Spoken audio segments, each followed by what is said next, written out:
Here's what I want to cover with you. As far as retiree health insurance, I'm not even going to talk about that. Why? Because a lot of you are far away from that. However, I will say this. How are you appointed? Do you know? You are appointed what? A year at a time. Okay? Now, how many of you knew that retirement is an appointment? Let me remind you that retirement is an appointment. Why is that so important? It is important for you to know that because, one, in order to get retired health resources as a supplement to Medicare, which you have to be 65 in order to get, you got to be full-time. You must retire full-time. So for those who are not full-time yet, you got to retire in your year of retirement full-time, or you're not eligible. That's as simple as it gets. The second understanding is that as you begin to think about retirement and the retirement health supplement in Medicare, when you're 65, you are appointed 1 year at a time, correct? Health insurance resources happen 1 year at a time. In other words, you could have set of A resources for your Medicare Part B, and the next year it would change. Well, you can't do that. Yes, we can, because you're appointed 1 year at a time. That's why you've got to do that. Now, you probably have gobs of questions for the active insurance. Now, if I do that, then Bob couldn't speak, and Stephanie's been dying to speak because she wasn't here yesterday, and because when we get the health insurance, I get all types of questions. Yesterday, just as an example, Bob gets 3 questions. He's a brilliant speaker. He also loves the Mets. He got 3 questions. I get up and I get 20. So, which is fine. I don't care. But it would take away from his time, and he has places to go, and Stephanie has places to go. And when I'm finally done with this, I've got to go to the hospital to see a parishioner. So I will be leaving you. So I leave you with this. I had a dear friend, and she is a dear friend to me. We've known each other a while. Let's say that. Because we're just young people. She's 22 and I'm 21. Why are you laughing, Dilla? And why are you laughing, Michelle? But she said something very significant this morning during the workshop for those who have 5 years to retirement. Something that, as an educator of both health benefits and benefits that go into retirement, I thought you might want to hear, because I want to mind melt with you. The most important mind melting I could have. And Bob has agreed that he's going to say the same thing. And we're going to mind melt with you by doing a little Q&A, and I want you to listen to every word that she has to say. Because for you who are 5 years and less into the ministry, this is going to be critically important to your vocational development and health. Jen, would you come up here? No. Okay, fine. Fine, don't come up here. Up there. Well, yes, you have to be up there. So. Now, I'll just prep. I can prep Jen, but Jen, I want you to ask me the same question. I'm not going to answer it right away, but I want you to tell them why you asked the question. Well, this morning you said that when I retire, I have to find my own health insurance from a group of selections, and that the conference is going to help me by reimbursing some of that. Right. And then the question became, well, that means I have to have the funds to pay the doctor up front or to pay the pharmacist, and then I have to wait for the reimbursement to come back. Right. So if that's the case, when you were saying it's really important that you save, that part of the reason that I need to save is so that I'll be able to make that first payment to the doctor. Because if I'm just living paycheck to paycheck, even in retirement, if I'm Now, you don't think anybody in this group's living paycheck to paycheck, do you? Let me look. Probably, there might be a few. Okay. There's probably at least one. So I don't know who it is, I'm just saying. But I tend to do that even now. I mean, in 5 years from retirement, and I still tend to go, oh, okay, well, you know, I'm getting this much money, I'm using it. right. I'm gonna. And you said something to me about living below your means. Yeah, boy, there for a long time that was easier to do. But sometimes as I got older, I kind of I got lax on that a little bit. I started saying, well, you know, what am I saving it for? I may as well An treat asteroid could hit any time. treat myself now. And I realized that my savings went down, down, down, down, and I haven't been putting it back up again. So savings would be important to put up again for those who are 5 years or less in the ministry. I think it's important to put up no matter when you're in ministry, no matter how young you are.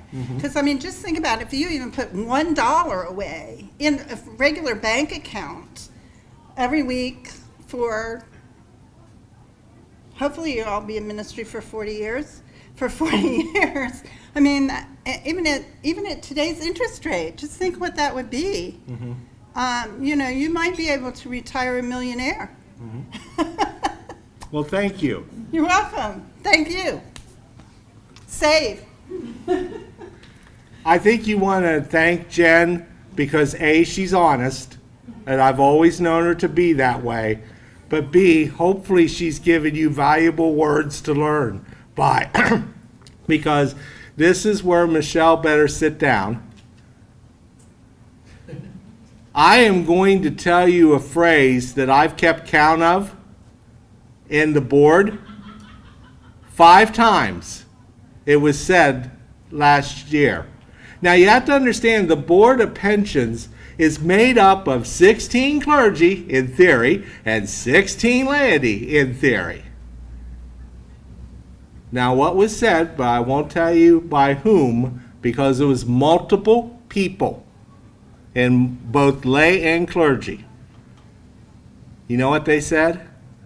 Clergy have to learn to live below their means. Now, why is that important for you to know? You have a Board of Pensions that 5 times last year said that line.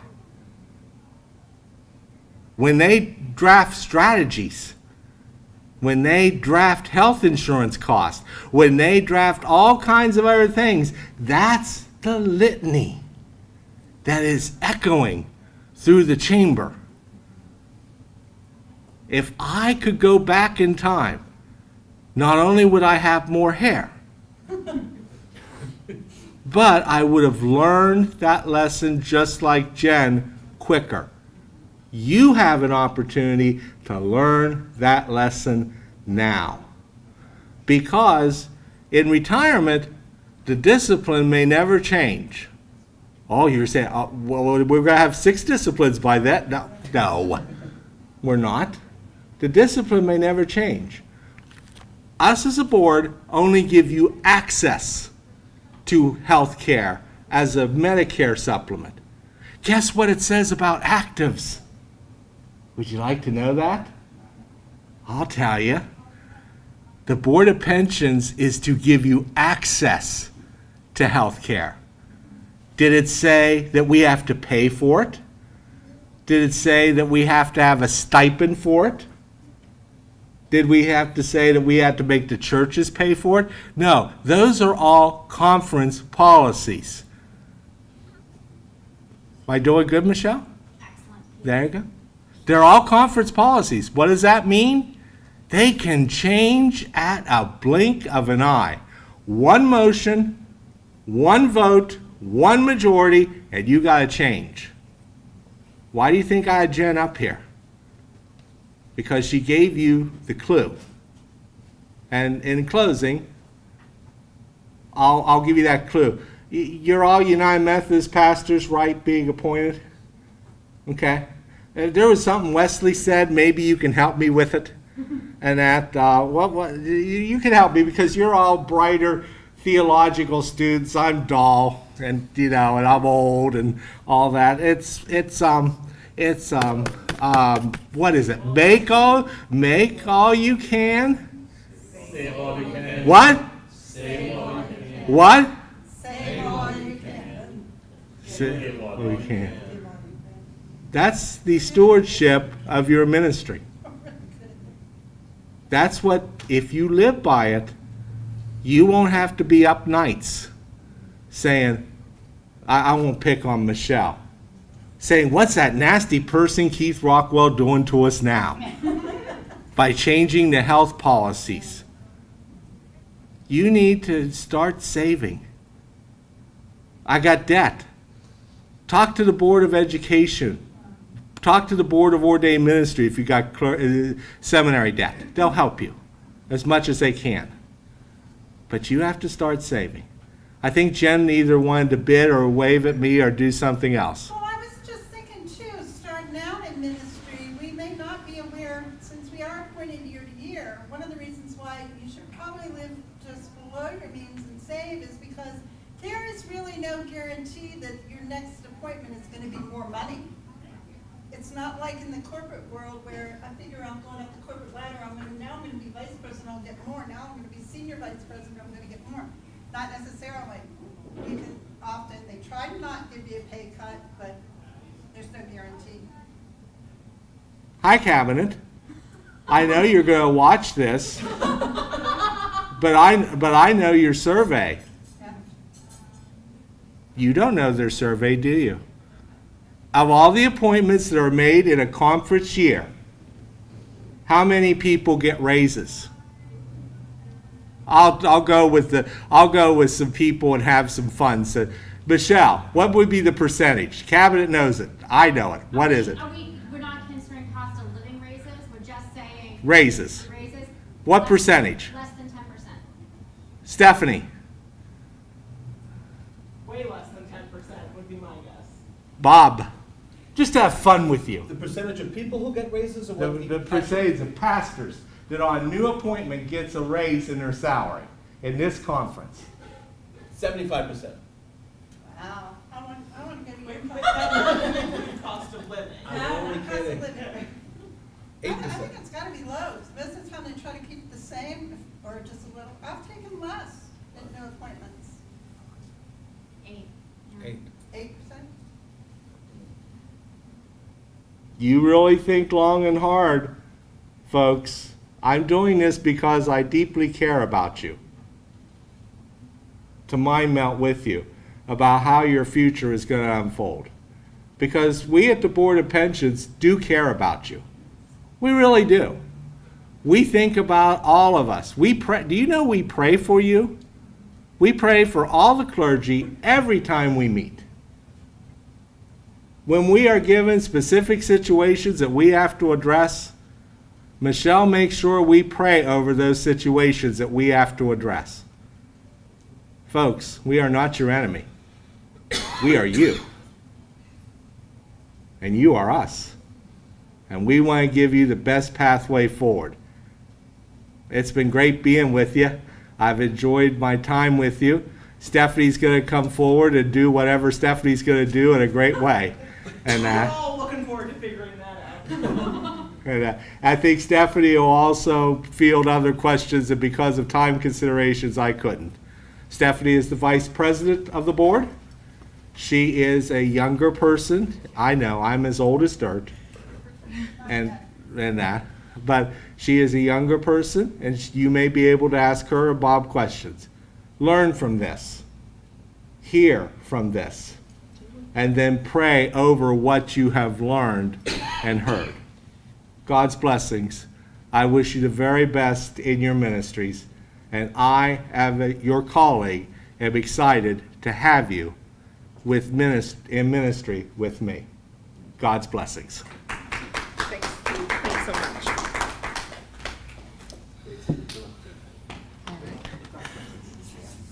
Well, I just want to recenter us as we start to really give you the fine points that you've all come here to learn about. I'm going to talk more about healthcare options, and then Bob, who is from Westpath, is going to do a lot with your pension. So we're just going to recenter ourselves. I want to pray for your minds to be opened. Before we pray, I'm just going to explain to you. They say I'm the vice chair, vice president, I don't know, vice whatever on the board. I call myself the board idiot because if I can understand what they're talking about, that means we can explain it to other people. Because this is a second language. When we talk about pensions, when we talk about healthcare, it is confusing and it is complicated. And especially as a younger clergy person, it seems so far away that why worry about it now? I got a church at home that needs my full attention. Why would I give this my time? But it is so important. And so I'm so glad to see you guys here, giving this your time and your attention. So I'm going to try to hit some points on healthcare. I'll be here for questions, but I'll try to present it in a way that makes some sense. But I'll be here, Bob will be here. Michelle's going to step out. She has to do a phone call for us with Westpath, but she'll be back. You've probably heard of the chaos going on in our annual conference office, where at the beginning of the year our pensions officer quit, and then our treasurer quit, and then another member of the pension staff quit. And so at the conference level, it's just crazy. And so the members of the board that were here today, we're picking up a lot of the slack. So I'm going to pray for us too, for the patience for all of you, as well as for God's guidance as we find a new pensions officer. But we are doing the absolute best we can. Westpath has been tremendous in helping us. And so that's just sort of the background of what's going on. Let's pray. Our holy and awesome God, we thank you so much for being present with us today.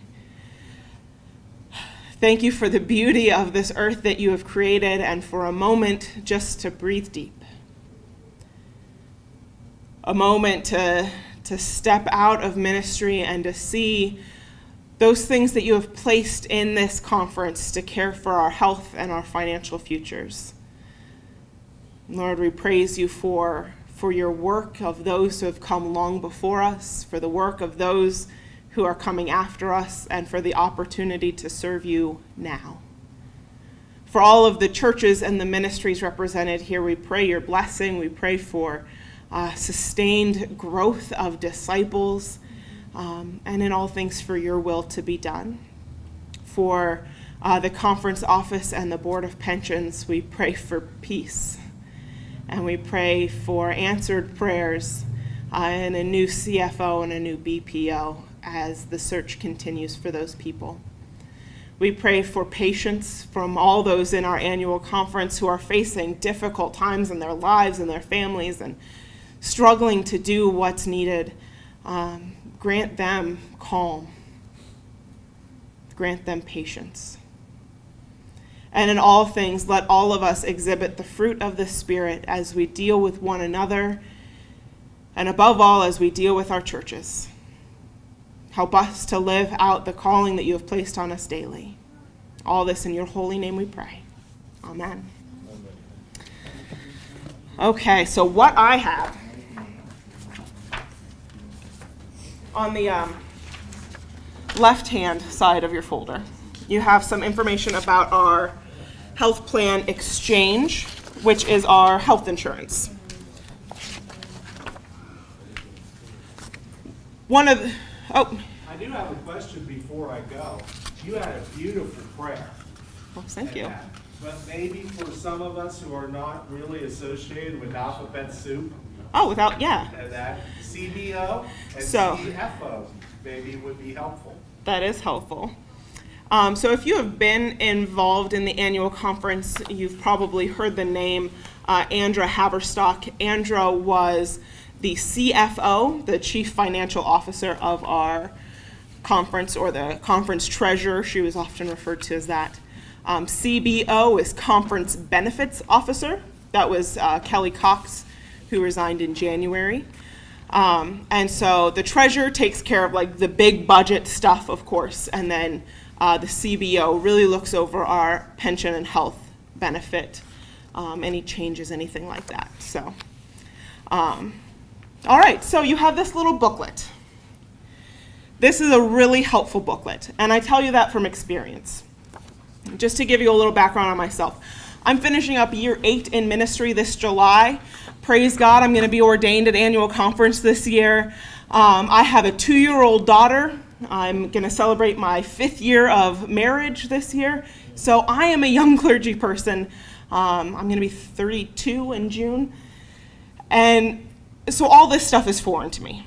You know, and all of it's coming at me at once. It feels like all the changes. I serve on the board, but as I said, I'm the board idiot. I don't know what's going on most of the time. So when I went through the workshops last fall that were offered, and as I've continued to look at it through annual enrollment and as we've moved forward, this booklet has been tremendously helpful. Keep track of it. It will help you make a decision. On the front, you'll see the different apples. The color of the leaf is important, as well as the color of the apple as we continue. So that we have 3 types of conference health plans that are offered. We have the B1000, which you'll see is a gold apple with an orange leaf on the front. It is a PPO plan. It is a plan that you hand them your insurance card, you have a $30 copay, unless it's a specialist, and then it's a $50 copay, and that's it. And you breathe deep, and it's good, and it's easy, and it's simple, and it's straightforward, and it's the most expensive plan. It has the highest cost associated to it, but the deductibles are going to be the lowest of all the plans. We call this a low-risk plan in some of the presentation because the out-of-pocket maximum is going to be lower than the other plans.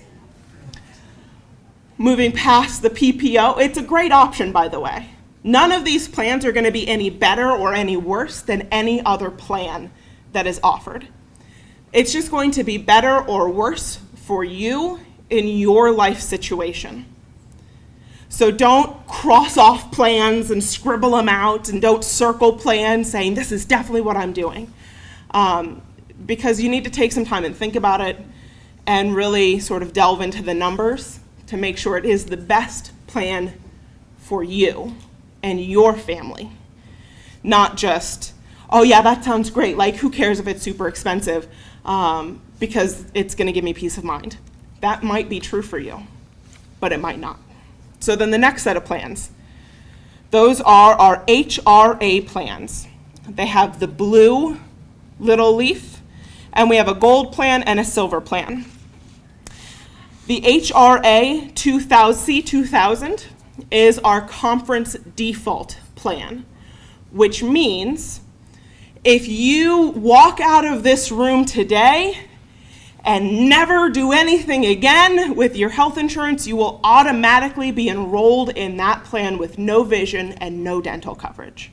Please don't do that. Please don't do that. That's not a good way to pick your health insurance. We have chosen that plan as a board because it is not the most expensive, but it's the next most expensive. It's going to give you a lot of coverage, and it comes with an HRA, which is a health reimbursement account. So if you look in your little book, in the middle, page 4 and 5, you'll see a lovely spreadsheet. And it breaks down the contributions to it, a bunch of the percentages and everything you see. So if you get an HRA plan, the C2000 plan, you will receive, if there is one person enrolled from your family in this, you will receive $1,000 into your HRA. If there is more than one person, you will get $2,000 total. So even if you have 5 people in your family, it's still a $2,000 contribution. Does that make sense? So this is money that's put into an HRA account for you. So when you go to the doctor and you have a copay, you can then submit that copay receipt to your HRA, and that copay will be reimbursed to you. Or if you have a prescription that needs to be filled and costs money, that prescription money can be reimbursed to you. You cannot contribute to an HRA. It is an employer-driven health investment account. Also, your HRA money does not roll over. It does roll. HRAs do roll over. Okay, I was getting ahead of myself. So HRAs do roll over. With your HRA, though, you can also have an FSA, which the F is a flexible spending account. You can contribute to that account yourself, but there is a limit of how much rolls over year to year. We'll touch on that a little bit later. So on that page 5 under C2000, you can see the employer health contributions. You see the deductibles, what your insurance will pay, the 80-20 split, and then your out-of-pocket maximums. So again, that for an out-of-pocket maximum, if there's one person enrolled on this health plan, you will have a $6,000 maximum. If there are 2 to 20 people as part of your family on this plan, it is a $12,000 per family maximum. So, it doesn't fluctuate with family members. It's just a single versus a family. So the next plan with that is the HRA C3000. You can see that it is dramatically less contributed to your HRA by your employer. It is a 50-50 split with your co-insurance. The deductible is going to be higher.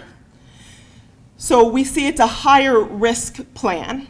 If you're a really healthy person, though, that risk is going to be minimal. That's going to be covering like extreme events. It's going to be, and the HRA plans have, each one is different for each person. What you need, what is going to be best for you. So then moving down into the HSA plans, we offer 3 HSA, that is a health savings account. HSAs have an amount that is contributed by your employer if you choose the $1,500 or the $2,000. If you choose H3000, there is no employer contribution. However, the difference between an HSA and an HRA is you can contribute to your HSA. You can put money into that account. There is no cap on that account. There is a cap on how much you can put in annually, but it is pre-tax money that is put into your HSA account, which means if you contribute to that fund, you are going to save money on taxes. So really, when you're thinking, and the same is true for an FSA, that can be a pre-tax contribution and help you save money on your taxes while contributing to your HSA. If you're like me, you're thinking, what does all this mean? So I'm just going to be completely open with you on what my family did. As I said, I've been married for about 5 years. We have a 2-year-old daughter.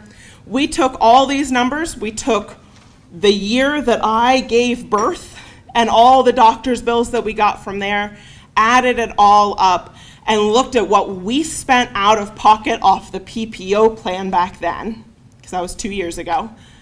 And we figured out what we spent out of pocket and what plan fit the best. It was a plan with an HSA, because we could take the money that we had spent out of pocket 2 years ago, and we figured out if we put that in an HSA that would roll over year to year, we wouldn't lose that money at the end of the year like you would if you put it in a PPO plan. PPOs don't have funds that roll over. So that's something to consider. If you're going to go with, especially one of the higher risk plans, the high deductible plans, you want to be contributing to some of these other financial options, like your HSA or an FSA, so that you are preparing, as Jeanette was saying, for that future. One of the great things about an HSA is there is no limit to how much can be in there. It rolls over. It is an investment for the rest of your life. So it's pre-tax money, and it stays with you. It is your investment account Did you say the HSA has a yearly cap, though, that you could put in? that you can put in, yes. $3,500 for singles, it's $7 for families. I think it's 7. So, and then, but as you get close to retirement, they let you put in extra money on top of that. Yes. So, Can I just add one thing? Yes, please do. Maybe this will help the concepts. Like FSA, I always look at a flexible spending account. Money that you intend to spend that year, you can only roll over up to 500 of that. So think about when you set that aside, how much you might be spending, as opposed to a health savings account. Not necessarily spending, savings, long-term, rollover, no limits on balances, limits on contributions. And those plans can really help people that really don't visit doctors that often. But you're setting aside money on an ongoing basis, so. and that's certain just- things, friends, are gonna be covered no matter Regardless, what, yes. at no cost to you. So like, your annual physical, Covered. you're not paying for that.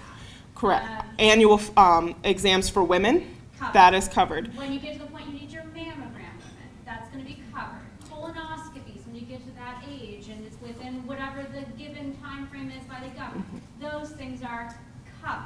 So- Well child visits. Well child visits, covered. So that's the other part that needs to go into your decision-making process. Like, if I took those things out of consideration, what am I really spending my insurance on?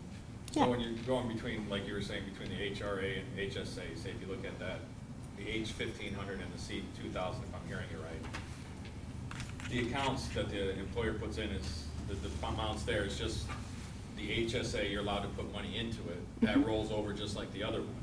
But the HSA travels with you wherever you go as you go through. So even if you retire, you move, whatever the case, it goes with you. Does the employer contribution goes with it too if you don't use it, or just the amount you Let put in me- it? no. Fun stories. You're asking in the weeds, my friend.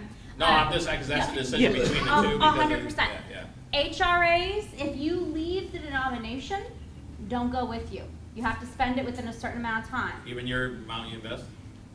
For HRAs, you can't put any money in it to it. It's all employer Oh, HRAs. yeah, yep. HSA, I leave the denomination. That's an actual bank account. Okay. It's coming with me. HRAs and HSAs, if I retire as a United Methodist clergy person, let's be real, however long down the line that is, for me decades, that they're both going with me. So that's part of it. The other cool feature, I will be 100% honest with you, I am not a great risk taker. But the HSA has a triple tax advantage. If you're putting money into it, you're not taxed. If I'm taking money out of it and spending it on health care, not taxed.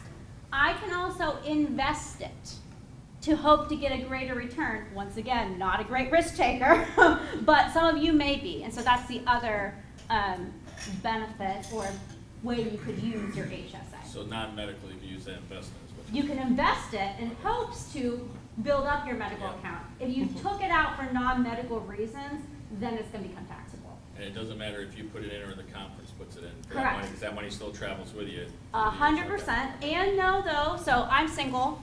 The cap is $3,500 for me. That is both between my contribution and the annual conference's contribution. So whatever your cap is, if there's $1,500 going into it, subtract that off of what the cap is. But Westpac's going to call you out if you approach the cap. They're going to let you know. Yeah. Stephanie, question. Yeah. So, how many times a year can I revisit and, let's say I want to increase the amount I'm putting in the HSA? This is part of your annual enrollment. No. Is it once a year? No, the HSA, you can change that from year to year. I'm sorry, not from year to year. You can, because it's a bank account, you can put more money in. You could dump, like say I got an extra $1,000, I could dump it in. Or if you changed it mid-year, you can do that with an HSA. It's one of the only things you can do that with. However, you still can't go above the cap. Right. But I can do it when I choose to, as Correct. long as I'm below the cap. Correct. Okay. But you cannot start one mid-year through our plans. Like you have to If you were enroll. going through annual election, you couldn't. But Right. if you're choosing a plan, you can. Right, Yeah. right. But So then- you need to enroll in one of the HSA plans Yeah. to have one of these HSAs. Right. You can't elect your PPO plan and then opt in next So September, still- No, you know. I'm currently in an HSA plan. Right. So, Mhm. but I. But I you want can to adjust your increase the amount I'm amounts. putting in. You can do that. I can do that You can adjust the amounts at any mid-year. time, or do I have to wait till certain time? No. You can do that anytime.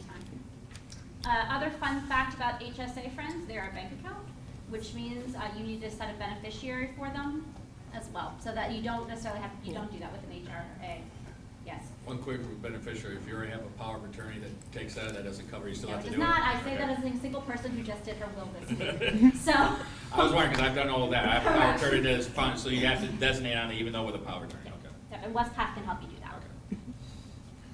So the Yeah. HSA, how does the rollover work then? If the cap It- is 7,000 for the. There is no rollover cap. For the year that you can contribute, not rollover cap, like you can, so you put $7,000 in this year, $7,000 in next year, you got 14. There's no, that's what she meant by no cap. Though it's just how much I can dump into an account within a fiscal Right. year. So the So- amount can roll over Yes. any amount. There is, where the cap comes into play is with an FSA, a flexible spending account. There is a cap on how much rolls over year to year with that. So if you put in $7,000, which I think you can't do that, You can put in 2,700. 2,700. I think it's in April is when your deadline is that you have to spend it or you lose all but $500. So even if you put in 2,700 and you spent $2 of that, you are going to lose Whatever the math. 2,900 or 109. Anyway, whatever. You know math. I'm a pastor, not a mathematician. So you're going to lose all of that except for $500. There are benefits to an FSA. Say you elect one of the HRA plans, you can get an FSA with it. You get the tax benefit where it can be tax-free money, and it's tax-free if you spend it on healthcare reimbursements. So you get those tax advantages there. However, there is a cap on what rolls over with an FSA. HSA, it's your money. Take it with you. It's a separate bank account for you that you're putting in money before taxes. It's great. Offers a lot of benefits there. And then you can use it year to year. So for the younger clergy in here, if you are thinking about starting a family, if you're planning in advance, you can be putting in more now so that when the time comes and you have those big bills, money's there. If you are a slightly older clergy person and you can foresee like, well, I'm going to need a big toe replacement in the coming years, you can start planning that in advance and putting more money in under that cap so it's there and ready for you. So it's a great option to have these spending accounts available to you. With the FSA, there is a second category of FSA that is called Dependent Care FSA or DCSA.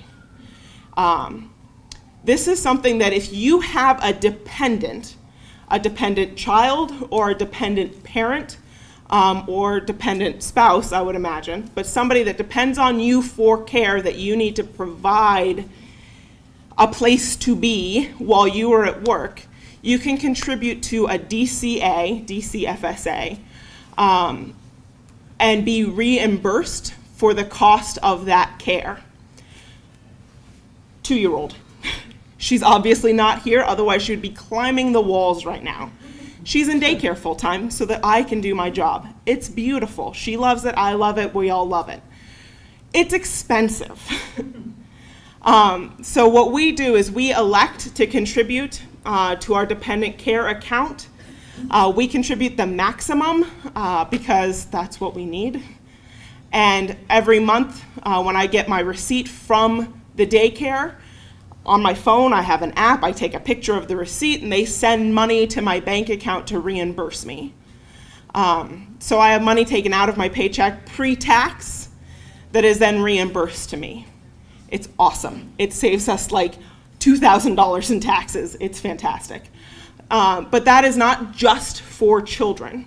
If you have a dependent in your life, again, it could be a dependent parent, a dependent spouse, that it needs care while you're at work,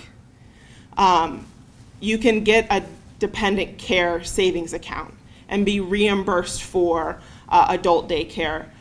You can be reimbursed for babysitting. You can be reimbursed for all sorts of things when it comes to the care of your dependent.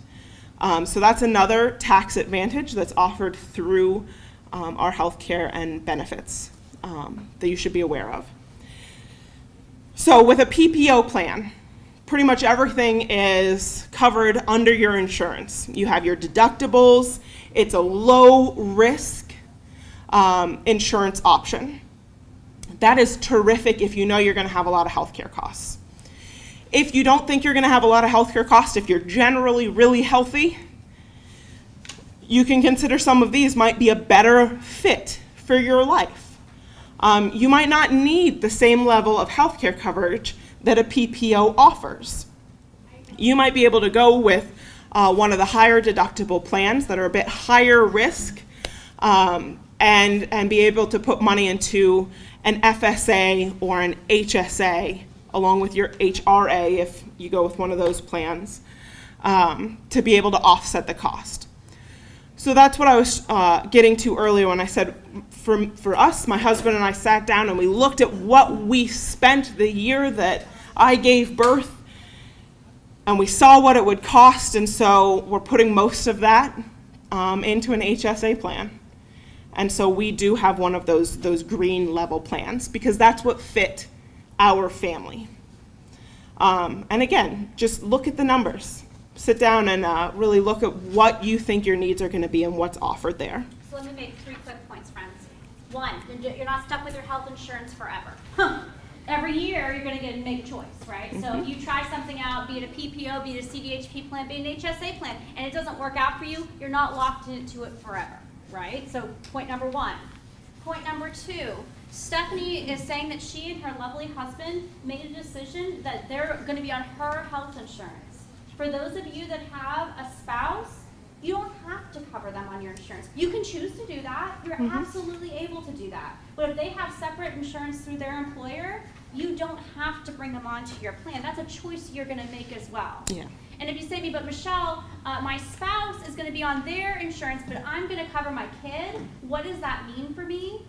You are on a single +1 if you only have one child, friends. So a single +1 could be you and your spouse. It could be you and one child, right? And so the family is really a family unit of 3 or more.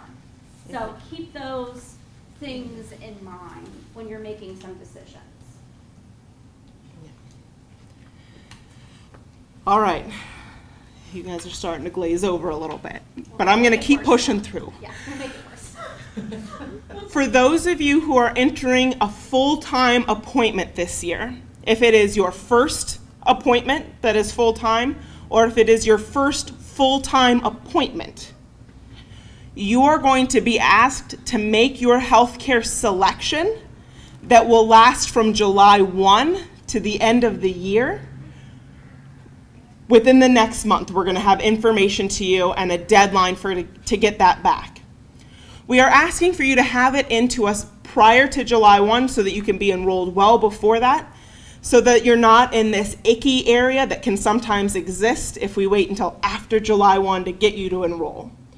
So we're going to enroll you so that on July 1, everything's in place, and as you're getting to know your new ministry role, your new ministry setting, this is done. This is off your plate. We're not going to be calling and harassing you. You're welcome. So you are going to be given the option before the appointment begins or before the full-time status begins to enroll in your health insurance. It does not start till July 1, though. But it does not start until July 1. Then in October, when annual election opens for the whole annual conference, you will re-elect whatever plan you want, be it the same one you had or if you want to do something else, that will be effective January 1 of 2020. So this selection that you're going to make in the coming weeks is going to be effective between July 1 and the end of the year. Then in October, when we have our big open enrollment email, phone call, DS, mind melding blast to everybody, you're going to need to re-enroll. If you do not re-enroll, even though you chose a plan today or in the coming days, if you do not go through open enrollment, you will automatically go in the C2000 plan. So you guys are going to be doing this pretty quick succession. First time only. So just be aware of that. One quick question, because you don't have a benefits person in place, who's the one if we don't get information, because we know how things happen at the conference. Fun So- story. That's a so- great So who do we question. contact? So if it gets to be give us a little bit of time. Yeah. About a Conference month happening. is what we're Yeah. saying. If it gets to be that you're getting real nervous, you pick up the phone, you call the annual conference and say, I am new, starting an appointment on July 1, and I need to choose my health care. Then they're going to direct you where you need to go. So there will be someone in the office fielding those questions in the meantime. Just, we don't have a person, but several. Is it okay to use that email that we also got in the quick links? Correct. Use that one too? Yes, that email's being checked all the time, so you're absolutely Yes. golden to do that. You can also Go be in ahead, place Sean. with your district superintendents as well as the members of the board as needed, but I would start with the annual conference number. And then Sean. Yeah, from the annual conference side of things, it's better if you email it, because then there's a paper trail, and we know for sure Someone replies. something will, it's in the hopper instead of getting in the voice messages. Good note. So if you didn't hear it, email that number that came out in the quick link. Which is benefits access at, I think, benefits admin at susumc.org. And then that way we'll be able to double check that you've been replied to and things are in the works. So use email as your first step. But somebody in the conference office is taking care of it. And your district superintendents are also going to be incredible advocates for you because they know the inner workings and then they also know you and they care about you, usually. And I'm just kidding. But they'll help sort of iron out those kinks as well. Are there any other questions right now? All right. So then you have several sheets of information. This booklet is really helpful. On the back, there's a place to take notes. So you can sort of say what you're thinking about each of the plans. Here's a helpful sheet that compares an HSA to an HRA and might answer any follow-up questions that come to mind. And it also includes an FSA on there. So, One question. Is there anything we need to do at annual conference this time regarding what you're covering? so not at annual conference, but as you begin a full-time appointment, you will have the option to elect to have one of these plans. And so one of the things we'll get to is if you elect and HSA, you need to communicate that to your treasurer and to the annual conference to make sure your paycheck accurately reflects that money is being put into an HSA. Dilip, are you in a full-time appointment right now with health insurance? Yeah. So you won't have to worry about any of this until annual election rolls back around in the fall. Okay, thank you. Are these gonna be all the same for annual election in October as we're looking at now?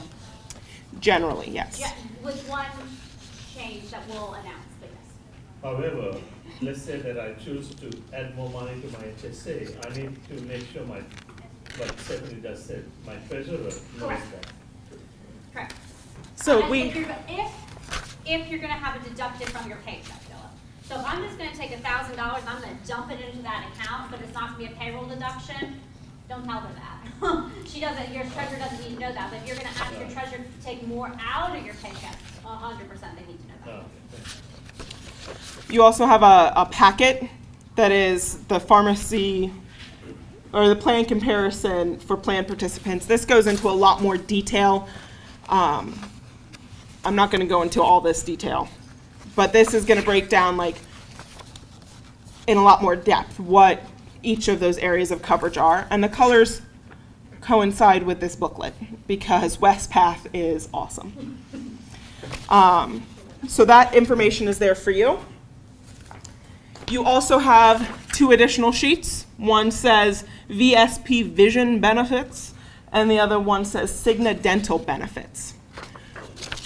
When we changed over our health insurance last year, one of the big decisions that we made was, one of the big reasons we made the decision is so that we could add vision and dental options, so that for each of you clergy persons, and for me, we could really customize the coverage that is available to us for the coverage that each of us needs for our different families. So starting with vision. ExamCore is free. You can see in the first column it says ExamCore. This is included for every clergy person and their family in the annual conference. You do have to make sure it's selected in enrollment, but there is no additional cost to you for ExamCore. You get a well vision exam annually for each person in your family with only a $20 copay. There is no coverage for other options, but you do get extra savings, 20% on prescription glasses and sunglasses with your visit, and 15% on contact lenses, as well as some percentages for vision correction surgeries, laser vision correction surgeries. So all that's listed there, which is great for me. No one in my family needs glasses. Hate to brag, but I am. So this works out really well for us. We get that annual exam to make sure everything's going well, but we're not paying a lot for things we don't need. If you do need glasses, there are 2 further programs that you could opt into, Full Service and Premier. Their details are listed here. I'm not going to read to you because I assume you can read. But that's all laid out for you as to what each of those offers. Then on the next page is the Cigna Dental Benefits. These are all an additional cost to your health insurance. So if you opt into the full or the Premier Vision, that's an additional cost. And if you opt into the dental benefits, that's an additional cost on top of your health insurance cost. ExamCore is the only addition that is no cost added to you. So there are 3 dental options, Passive PPO 1000, 2000, and then the dental PPO. Those details are all sort of laid out there. One of the important things to know about your dental work is the way that it's laid out is that there is an annual maximum that they pay. So if you go to the dentist and you have a routine cleaning, that goes against that maximum. But if you go above that maximum in a calendar year, you're responsible for that cost. How much depends on the plan you pick. So those details are laid out there. You can see the annual deductibles are listed there for individuals as well as families. Passive PPOs, it's the same in-network and out-of-network. The dental PPO has different rates for in-network and out-of-network dental groups that you might see. So those are there for you.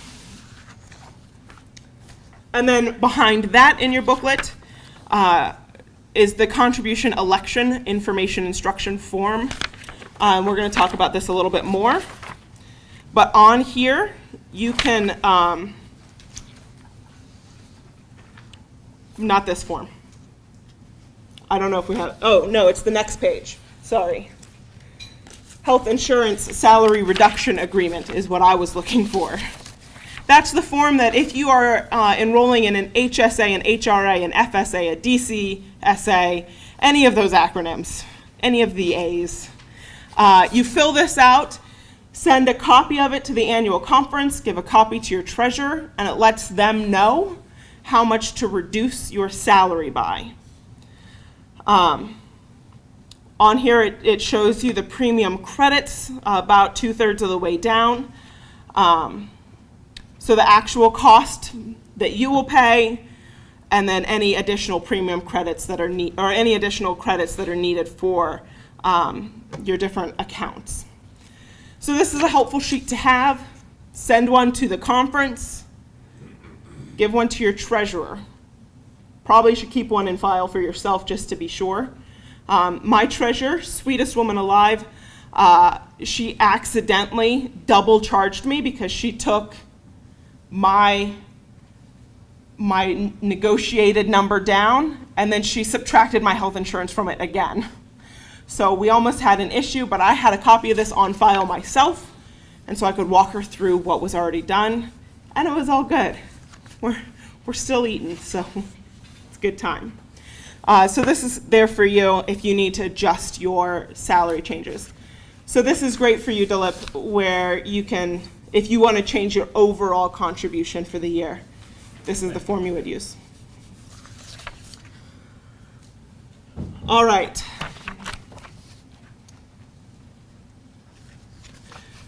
So the big question with all of the health insurance conversation is, what is the cost? And that is a big, big question. So as I mentioned, on the salary reduction agreement, about 2/3 of the way down, it says the premium credits for 2019 are as follows. What a premium credit is the cost of our health insurance is a big, big number. The annual conference bills every church with a full-time pastor $14,000. That $14,000 is a composite rate that we bring together to give us a premium credit to offer to the pastors to offset the cost of your health insurance. So we'll take the big, big number of what your health care costs are going to be, subtract the premium credit for your plan and your tier in that plan, and you have your annual out-of-pocket cost. That's how the math works. Does that make sense? Statement again, please, slowly. So we have our total health care plan cost. We charge every church in the annual conference $14,000 as a composite rate to offset that cost, so that the full weight of your health care does not fall on your shoulders. So we take that big number, that $14,000 is divided, we do math. Again, I'm a pastor, not a mathematician. I praise God for those people that are. And it's figured out, so we come up with a premium credit. So your big, big number then has the premium credit subtracted, and then you get your cost for your health care plan. So on this sheet, you'll see a single person, their premium health care credit is $7,500 a year. Participant plus one, $14,300. or a family is $18,100 for your premium credit. So you'll take the total premium amount, subtract that premium credit, and what you're left with is what you are responsible for paying. Questions? I'm going to try to. So the next page, that's that again. So the next page, it looks like this. Lovely, non-beautiful West Path. It's just Susquehanna Conference generated in our panic. It has on there the healthcare rates split out per month of what you would pay. So this is also very helpful when you go to pick a plan. So you look at it and you see PPOB 1000. If you are a single person, you are going to pay $865 per month for that plan. Multiply that by 12, you have your annual cost. I want to strongly caution you, and this is without the premium credit added in. That is very important to know. So you have to take these numbers, multiply them, subtract the premium credit, and then you have it. Now I'm saying that, and Michelle left, and I'm questioning myself. So you multiply them by 12, subtract those premium credits from the last pages, and then you would have your annual expense divided by 12 then, and you have your monthly expense. Do not just pick the cheapest plan. It's going to be very tempting because some of these numbers are quite large. If you pick the least expensive plan, the one with the highest risk, if you pick that and it's not a good fit for your health, you're going to end up paying a lot more in the long run out of pocket. But if you're risk adverse like Michelle and I am, don't just pick the PPO because it's the safe choice. Really, I implore you to look at these plans, look at your family, your health, and make a decision. The reason we've gone to multiple plan options from just one plan 4 years ago and then having 2 plans 2 years ago and now having all of these options is so that you really have control in this realm. So you have your medical rates in the top part, the dental rates, which is in addition to in the second part, and the vision rates in the third part. I do want to just step back to our HRA, HSA, FSA conversation for a moment. Those funds can be used for your vision and your dental costs as well. So it's useful for prescriptions, for doctor visits, for specialist visits, for vision visits, for glasses, for dental work. It can cover all of those things. So if you contribute to one of those plans, HRA, FSA, HSA, the money you put in can be pulled out to cover the cost of your glasses. So it's beneficial there too. How are we feeling, guys?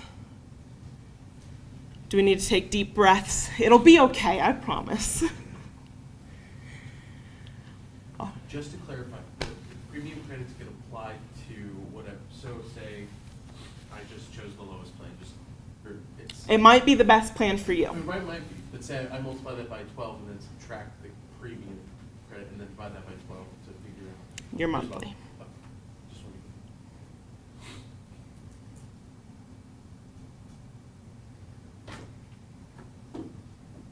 to- Any other questions?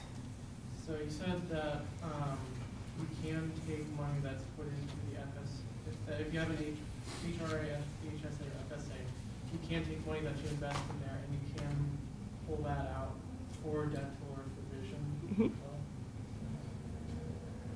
And is there like extra stuff that you have to go through in order to be be able to do that, or it's just automatically included? No, so what happens when you enroll, you don't get this when you get a dependent care account, but when you get a healthcare savings account, any of an HRA, an FSA, or an HSA, you get a debit card.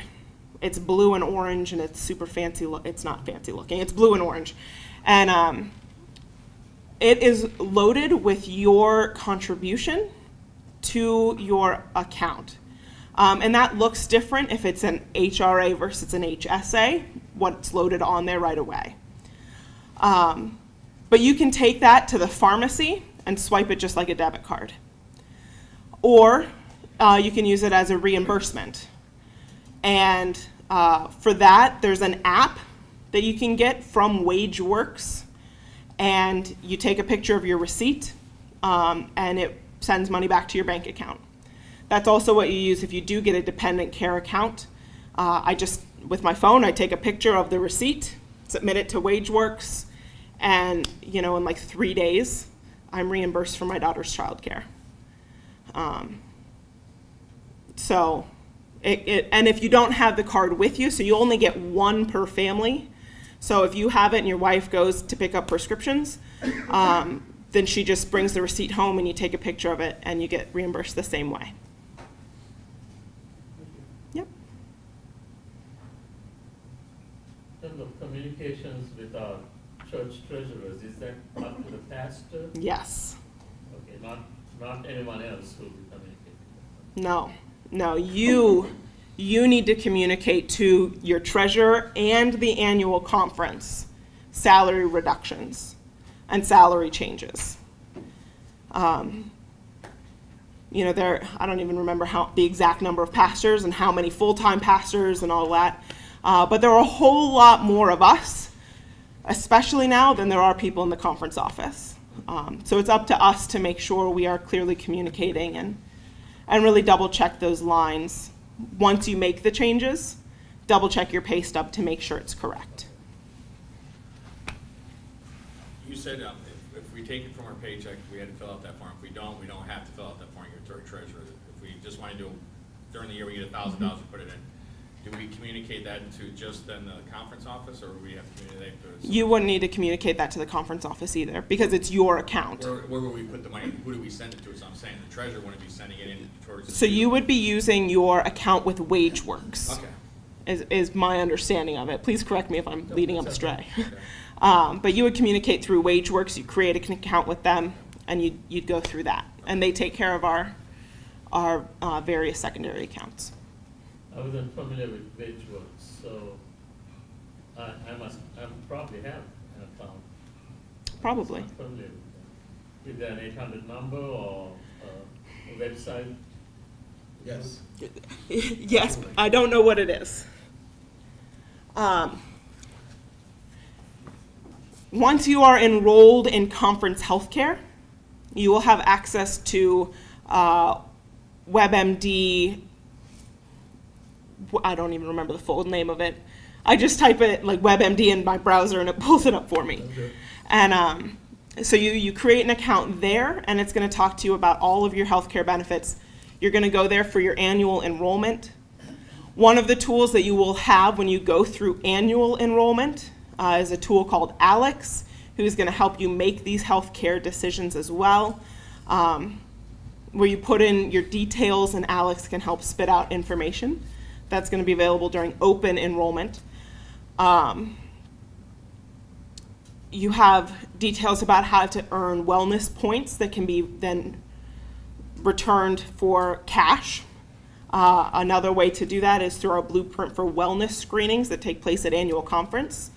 So if you are currently enrolled in our conference healthcare, you, and if your spouse is as well, they can come at annual conference for their Blueprint for Wellness screening. You get a $100 cash reward through WebMD and Virgin Pulse. So it's $100 for giving them some blood. It seems like a pretty good deal. And there are some other opportunities as well. You also go through that to go through the questionnaire. I don't remember what the questionnaire is called right now, but there's a questionnaire that comes out too that you fill out, and it keeps your deductible from doubling. All the deductibles listed there are the standard rate. If you don't do this questionnaire every year, your deductibles double. So sign up for WebMD and follow their instructions. Westpath sends you mailers, they send you reminders, we send out emails as a conference. You get inundated, so you don't forget. But there are lots of opportunities through that. But WebMD would link you with WageWorks, it would link you with all these different places that we partner with.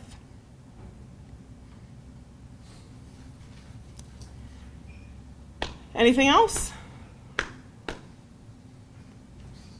This may not be the appropriate time for the question, but let's say I'm having a procedure next year, never had it before, don't know what the cost is. How do I go about? I've had some challenges figuring out what the costs are and how to anticipate that. Yeah, welcome to health insurance in America, right?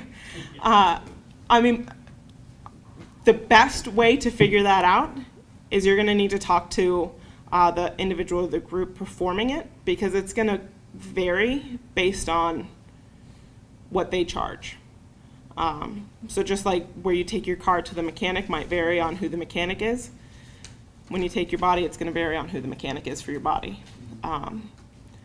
So, I mean, you could call and ask for a general estimate. They're not going to probably nail it down exactly, but they'll give you an estimate. But that's hard. You can also try calling the insurance company. They might be able to give some guidance there. Around them. They're like, no, we can't do it until we get the prescribing code and you need to talk to Yeah. this place. And I was wondering if you had any assistance for that. Do you have any advice? No, but what you said is true, and it's just been always a problem in healthcare. There's no transparency in cost. Yeah. It just isn't, it's hard. Even with my dentist, it's like I said, Dr. Grossman, tell me what this is gonna cost. Well, I don't know, blah, blah, blah. Like, you gotta give me a number. And I did get codes from him. I know what these codes are. And sometimes you need those codes to get specific companies. But keep asking. I know people at Westpath that are strong advocates. Keep asking, what is this procedure gonna cost me? And you should be able to get an answer. It might not be easy, but it's there. But I just wish there was more transparency with this healthcare, but I don't see it happening. But it's crazy. I mean, you get things done and you have no idea what the bill is gonna be. Yeah. It's just not a perfect system that we exist. Well, and it's going to be different in Harrisburg Yes. versus Lewisburg. Yep. I know people at Westpath that will comparison shop, and they'll go where they feel safe and trusting of the physicians, but at a significantly different cost, and there's nothing wrong with that. And we do have health folks at Westpath too that you can talk to. Yes. Where you're advocate on an ongoing basis. We have a health team, which are terrific. Yeah. The last thing that I want to say related to that question is, with all of the plans, what you pay is an adjusted amount of what the actual bill is. So even if you get the H3000, which is the highest deductible plan, what you are billed is going to be adjusted from what the total bill is. So if you've ever looked at your health insurance bill and it says $500, and then it was adjusted to $300, and your insurance paid $178, and your responsibility is this,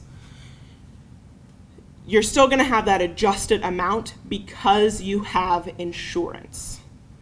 So you will have $500 as the cost of the procedure, adjusted to $300. That's going to be your amount. It won't and it could have part of it paid by your plan, depending on your plan and where it is, but no matter what you choose, it will be an adjusted amount, not the full total, if that makes sense.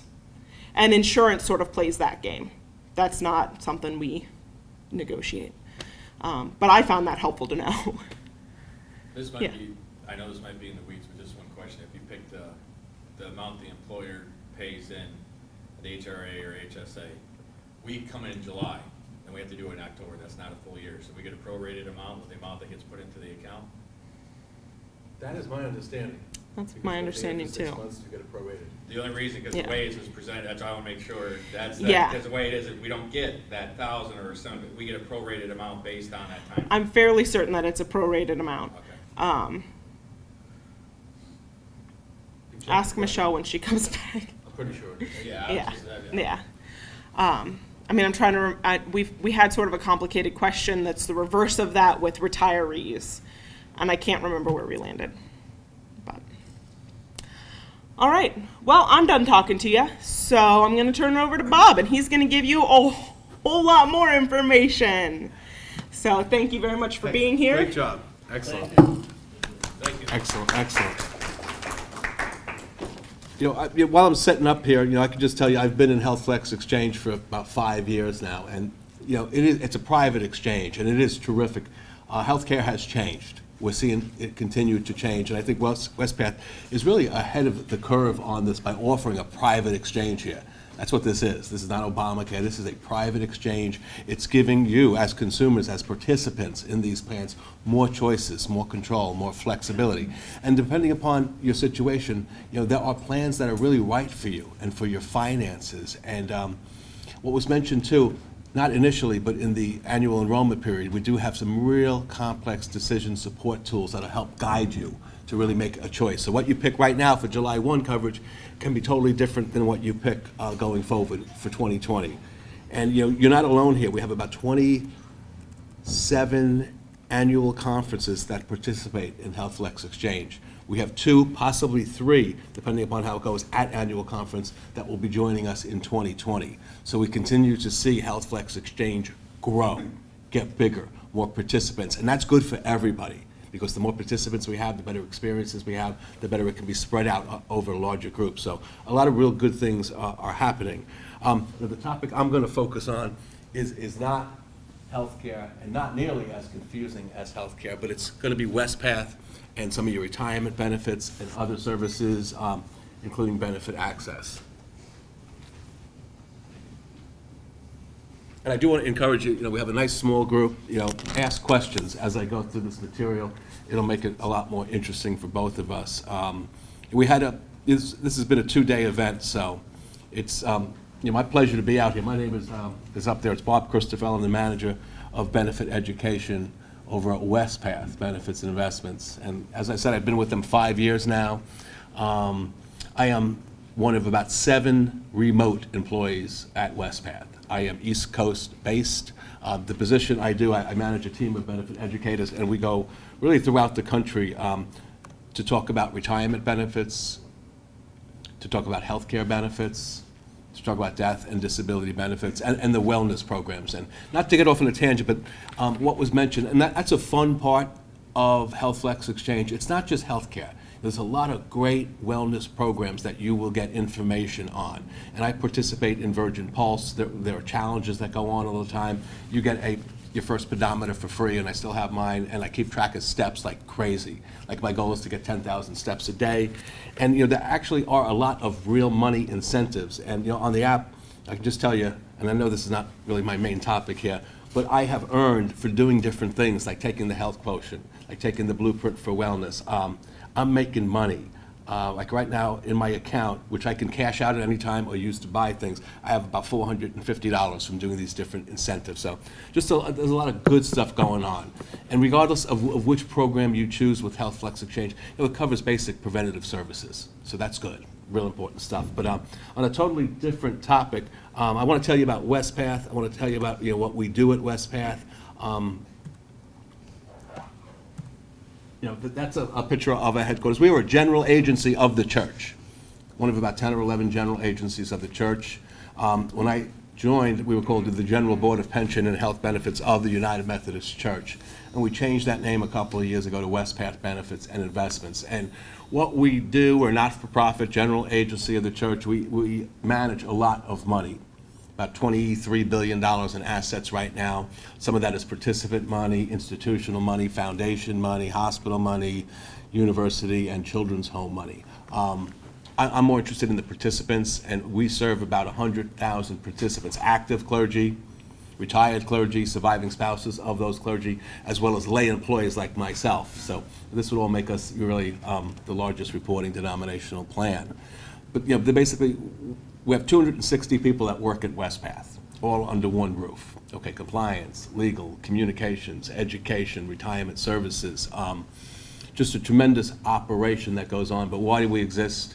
really is to care for those who serve by providing, it's not just retirement plans. Okay, those are important, defined benefit pension plans, defined contribution 403B plans, but it's other stuff like it got introduced to today with Health Flex, Exchange, death benefits, life insurance, and disability programs are real important, particularly for younger or just starting out in ministry, clergy. We had, and this is what's so nice about your conference, putting this two-day event together. Yesterday, the focus was on folks that are retiring July 1. They're done, okay? And they're going to get benefits. They're going to get retirement income from many different plans, and that's nice to talk to them and walk them through the process. This morning was what I call a pre-retirement crowd. And those are folks that are really within 5 years, so they're kind of in the home stretch here. They've been in ministry, many of them, for a long time, and they kind of see the light at the end of the tunnel. And then today in the afternoon, this session is very rewarding to me because not a lot of conferences do this.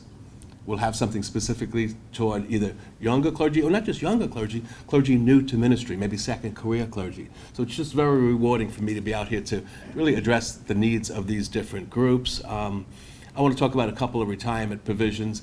And please, this is an agenda, but it's flexible. I mean, we can go in different directions. Please ask questions. If anything concerns you, anything is not clear, please let me know. I'm going to go into the retirement plans. And for you guys, this is going to be a lot quicker because you'll see that these plans have changed and these plans have evolved. So I'm going to really focus on the ones that you are participating in. I do want to talk about investing with WestPath. I want to spend a lot of time focusing on the United Methodist Personal Investment Plan. That's the plan I'm in as a lay employee of WestPath, the general agency. And that plan is important.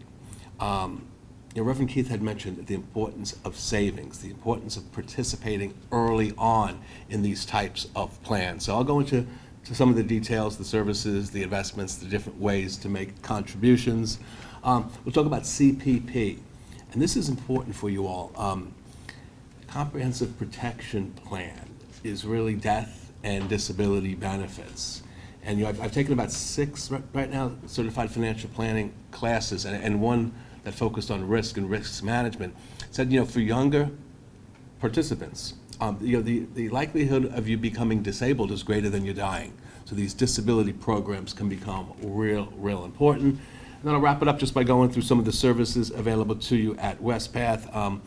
This is really not that important right now, but what are you looking at down the road? There's different types of retirement. Normal is age 65, early at age 62.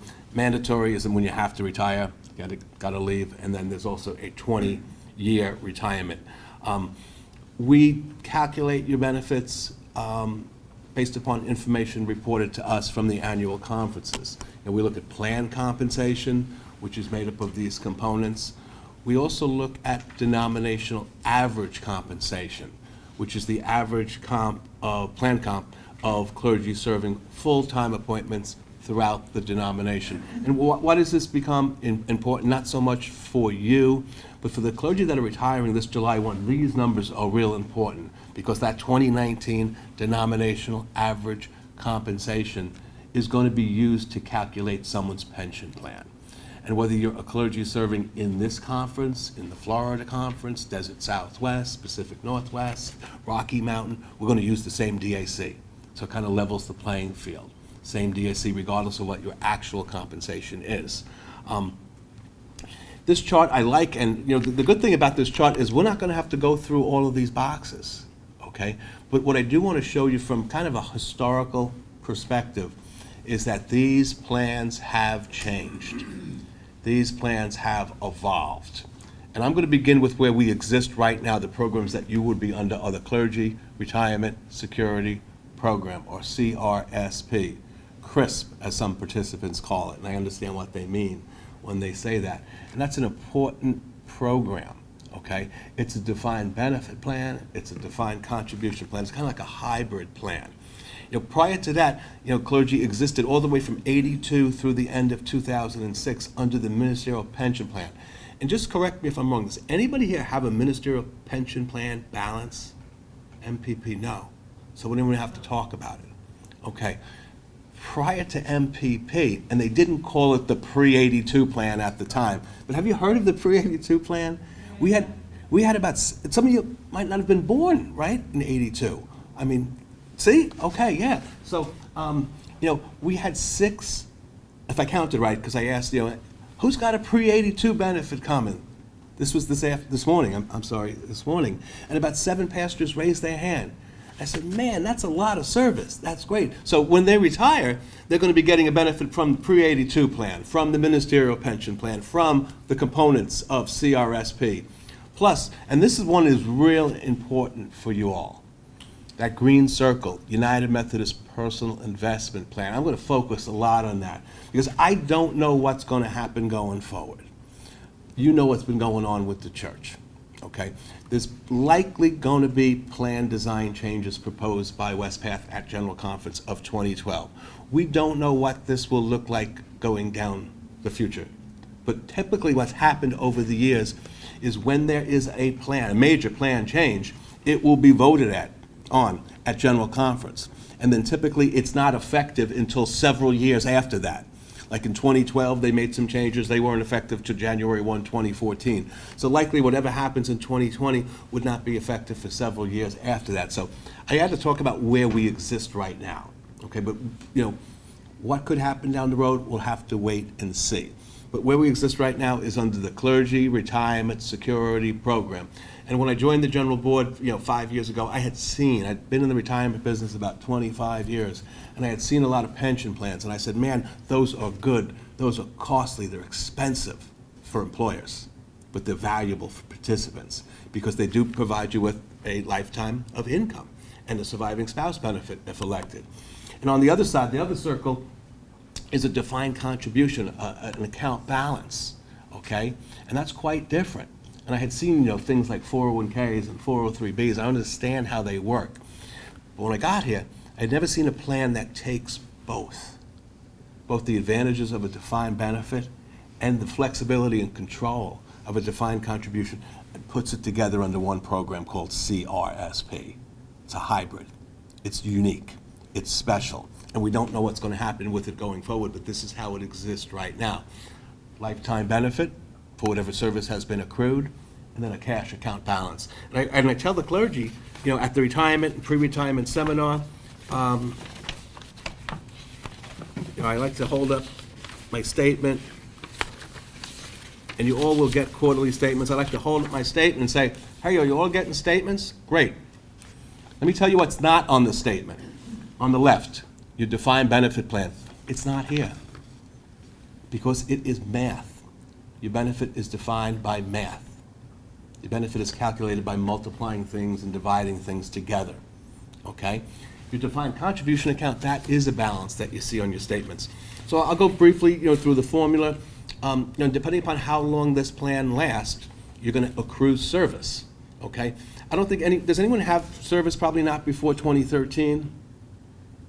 Some of you, okay, a couple of you do. So for the first part of that service, we'd be multiplying 1.25% multiplied by the denominational average compensation, and then further multiplied by the years of service under that period. And we get an annual amount. And pensions are not paid annually, they're paid monthly, so we divide that by 12.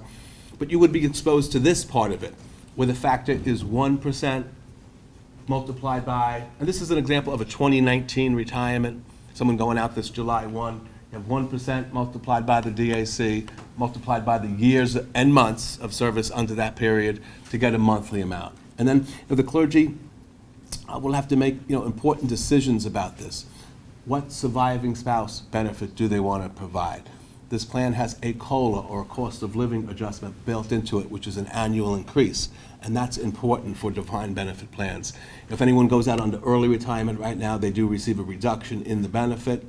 The defined contribution component is real important. You receive, this is an account balance, and you all will be receiving both a match, 2% of plan compensation, and you don't need to do anything to get that. If you are, and I hope you will, consider and contribute to the United Methodist Personal Investment Plan. Especially for younger clergy in the room, the earlier you start, the better off you're going to be. Okay, small amounts of money at regular intervals of time invested will add up to big amounts of money. If you do contribute, you pick up an additional 1% matching contribution, so a total of 3%. Guys, that's free money. It is, yeah.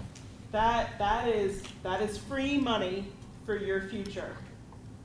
This is, in my opinion, the most important thing said today is if you contribute 2% of your paycheck, you get 1% free.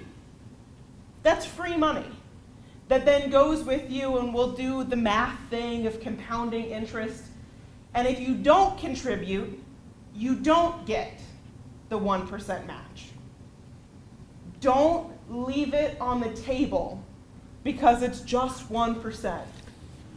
It's going to add up in the long run. Oh, it will. This matters.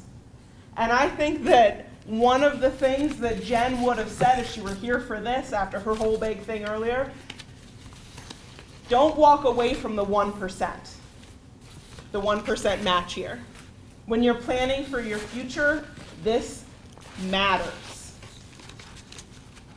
Do 2%. You know, that's 1/5 of a tithe, right? That's not much. 2% and you get an additional percent free. It's easy. Don't leave it. Make sure you get it. Yeah, no, I couldn't agree more.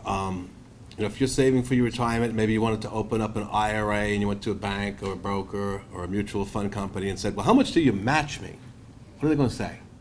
There's no match here. Good luck. There's fees involved. So this is really, it's a good deal. If someone wants to give you money, and I think what you said is true, like try to do 2%.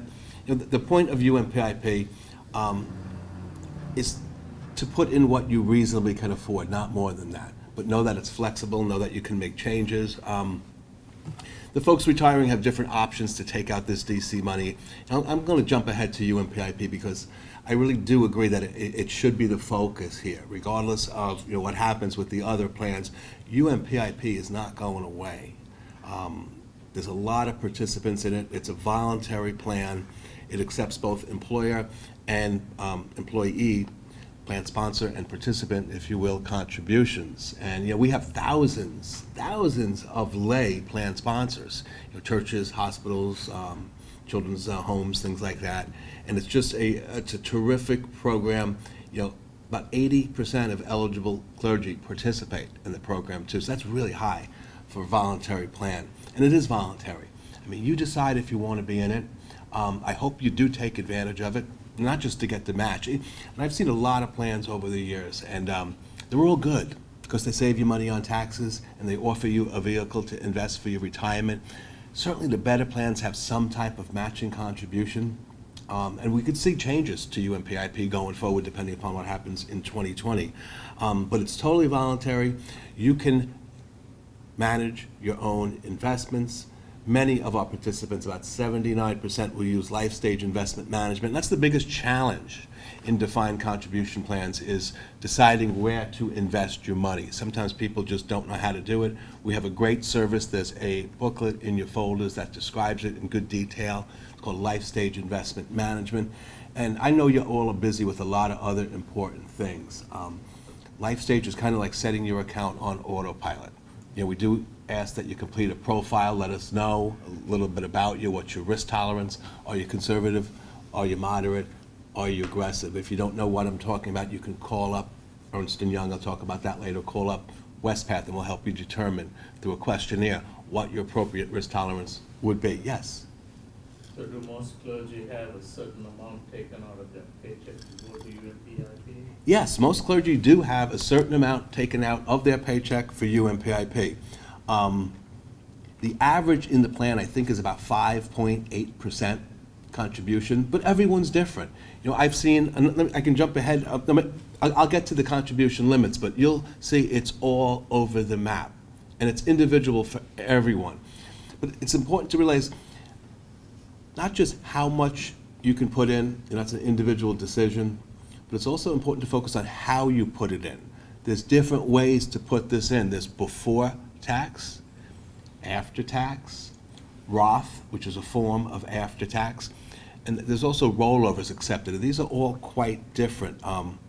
What you're doing, and the most common one you see in this plan is your before-tax contributions. Now think about your paycheck, and let's face it, everybody is lined up for a piece of your paycheck. What you're doing with a before-tax contribution is saying, wait, stop. The first thing coming out of my biweekly or monthly gross, whatever it is, whatever that paycheck is, you're saying, stop. The first thing coming out is this contribution. So it's not subject to any taxes, including SECA, okay? That money grows for your tax deferred year after year. So any earnings, dividends, growth you experience, you don't get 1099s every January. You're not required to pay taxes. This is called tax deferred growth, very important concept in these retirement plans. And then when you take it out, as we exist right now under the current rules, clergy get a housing allowance exclusion in retirement, which we talked about yesterday and today. And that means that some of this income can be excluded from taxation, offset by housing costs. So a lot of good things going on. After-tax contributions are just the opposite. I don't know if it's a great idea for you to consider after-tax, but depending upon your circumstance, it might be. They're the opposite. You do pay taxes on that money now. Any earnings, dividends, growth you experience is growing tax deferred. And when you take that out later on, you don't pay taxes again, you already have, but it's the earnings, and Westpath will calculate that, the earnings, income, dividends, growth on those contributions that become taxable. You all might, being far further away from retirement than this morning and yesterday's crowd, you all might want to seriously consider Roth contributions. Okay, I can't stand up here and say, hey, I know everything, about everybody. I don't know your situation, but I do know it would be important for you to have a phone call, a conversation with EY to ask, hey, is Roth right for me? And what makes Roth special, and it's named after a senator from Delaware, believe it or not. I was driving down in the Penn Dell conference a couple of months ago doing a retirement work, and I crossed the Roth Bridge. Seriously. And I said, wait a minute, I know who that is. It's Senator Roth who came up with this idea. He said, why don't we let participants in these plans make a after-tax contribution, and we'll let it grow tax deferred like we're doing, but if it's qualified, we'll let it come out 100% tax-free. So everybody looked around and said, that seems like a good idea. Why don't we name it after you? And they did, okay? And that's helped a lot of people. You don't see this in a lot of all 403Bs, but what the Roth does, if it comes out qualified, this is tax-free income in retirement. And for a lot of you, this money easily will become qualified, because the first bullet up here, it's got to be 5 years for the first contribution. Not everyone. So a lot of you have more than 5 years to go. This money could grow. These contributions could grow year after year after year, compounding tax deferred. And then when it comes out, tax-free income in retirement. If you talk to anybody that you know that now that is retired, the ears, if you have an accountant or tax person, their eyes would light up if they hear about tax-free income in retirement. Some folks might do a combination of before tax and Roth. That's fine. There's different ways to approach this. Rollovers are accepted. And rollovers really talks about the portability of these types of plans. And you don't see turnover or job changes as much in a church plan as you would a corporate plan. But these things have always been considered portable, these defined contribution plans. And a rollover just means moving money from one place to another place. A former employer's plan directly into the Westpath plan, kept as a separate balance, separate source of money. And sometimes we see rollovers because the clergy person has come, second career, late to ministry. They might have had a previous career and they rolled over that money directly into Westpath. We do have an area at Westpath that you could talk about whether something is qualified to be rolled over or not. Defined contribution plans, DC plans. The reason they call that, the government defines how much you're allowed to put in. So the answer is, well, how much can I put in, Bob? The answer is anywhere from zero, nothing, all the way up to $19,000. Say, wow, you're crazy. That's a lot of money. It sure is. In addition, if a clergy is or will be over age 50 and they've maxed out on that 19, they can put in up to an additional 6 in catch-up contribution, so a total of 25. And you might be sitting there and say, wow, that sounds like a lot of money, and you're right, it is. I see it, though. I see it with clergy later in their careers, when maybe they couldn't or didn't do it early on. That's the advantage, you have time. Starting out early will mean later on you don't have to do what some of these clergy I see are doing. They're maxing out. They're putting in way more than they reasonably can afford because they see light at the end of the tunnel. They see that benefit commencement date. And I'll ask when I see a big number, like last year, I remember vividly several clergy I saw, talked to individually, consultations, they were putting in $2,000 a month. And I asked, not because I'm nosy, but because I care, hey, Reverend, why are you putting in so much? Why are you doing $2,000 a month? And often they'll say, Bob, I'm making up for lost time. Bob, I didn't do it early on, I couldn't. I had seminary debt, and then the kids went to college, I had more debt. Now I'm making some more money, and I do see that light. I do see that commencement date. And I need to max out. I need to put in more, because they're trying to make a difference. Really what you're doing with UMPIP, you're making a sacrifice now. The money is earning and growing. You're really making the sacrifice for a future paycheck. That's really the big picture. Maybe I should explain that. What the heck is Westpath trying to do? In retirement planning, think about it. I know it's far off for a lot of you. I know that. But the folks I saw yesterday, man, they got a couple of paychecks left and they're done. They're done. They're off payroll. They got, what is it, April 30th today? They got May and June. And then they're going to stop getting paid. And that scares them. I saw it. I see it all the time. I've seen it this month. A lot of people, they say, well, what am I going to do? The paycheck goes away. How am I going to replace it? Nothing by itself replaces your paycheck. That goes away. But it's through these different plans like we outlined. For some folks, they're going to get a pre-82 benefit. That replaces part of the check. MPP, 65% of it becomes an annuity, lasts their lifetime. They have defined contribution balances. They'll take that monthly. They'll get Social Security retirement benefits. And will you all be eligible at some point when you're 100 for Social Security retirement benefits? Likely. Me, 67. I bet a lot of people here too. You're looking at 67 for that benefit. So it comes from different places. But what you're doing here with your decisions on UMPIP is really you're building a future paycheck. You're building a source of retirement income. And there's flexibility here. Like if you decide to contribute 2% today and it's not working out, you can change that. You are not locked in for any extended period of time. You're the clergy, it's your paycheck. You can raise it, you can lower it, you can change how you're contributing at any time. And don't let anybody tell you otherwise. Because I've heard some clergy, even well into their ministry, to say, oh, Bob, they told me I can't change it till next year, or the next appointment that I get. I don't know when that'll be. I said, that is not true. You can fill out a form at any time, remit that form, and it should be done as soon, as we say in the trade, as administratively possible, which shouldn't be that long to adjust a paycheck. It's not a big deal. So just keep in mind, you have that flexibility to raise it, lower it, stop it. I want you all to participate, but I want you to do it reasonably. I want you to know, hey, Bob, I'm doing 1%. I'm doing it before tax. Or, hey, Bob, I'm doing 2%, and I'm doing half of that Roth and half of that before tax.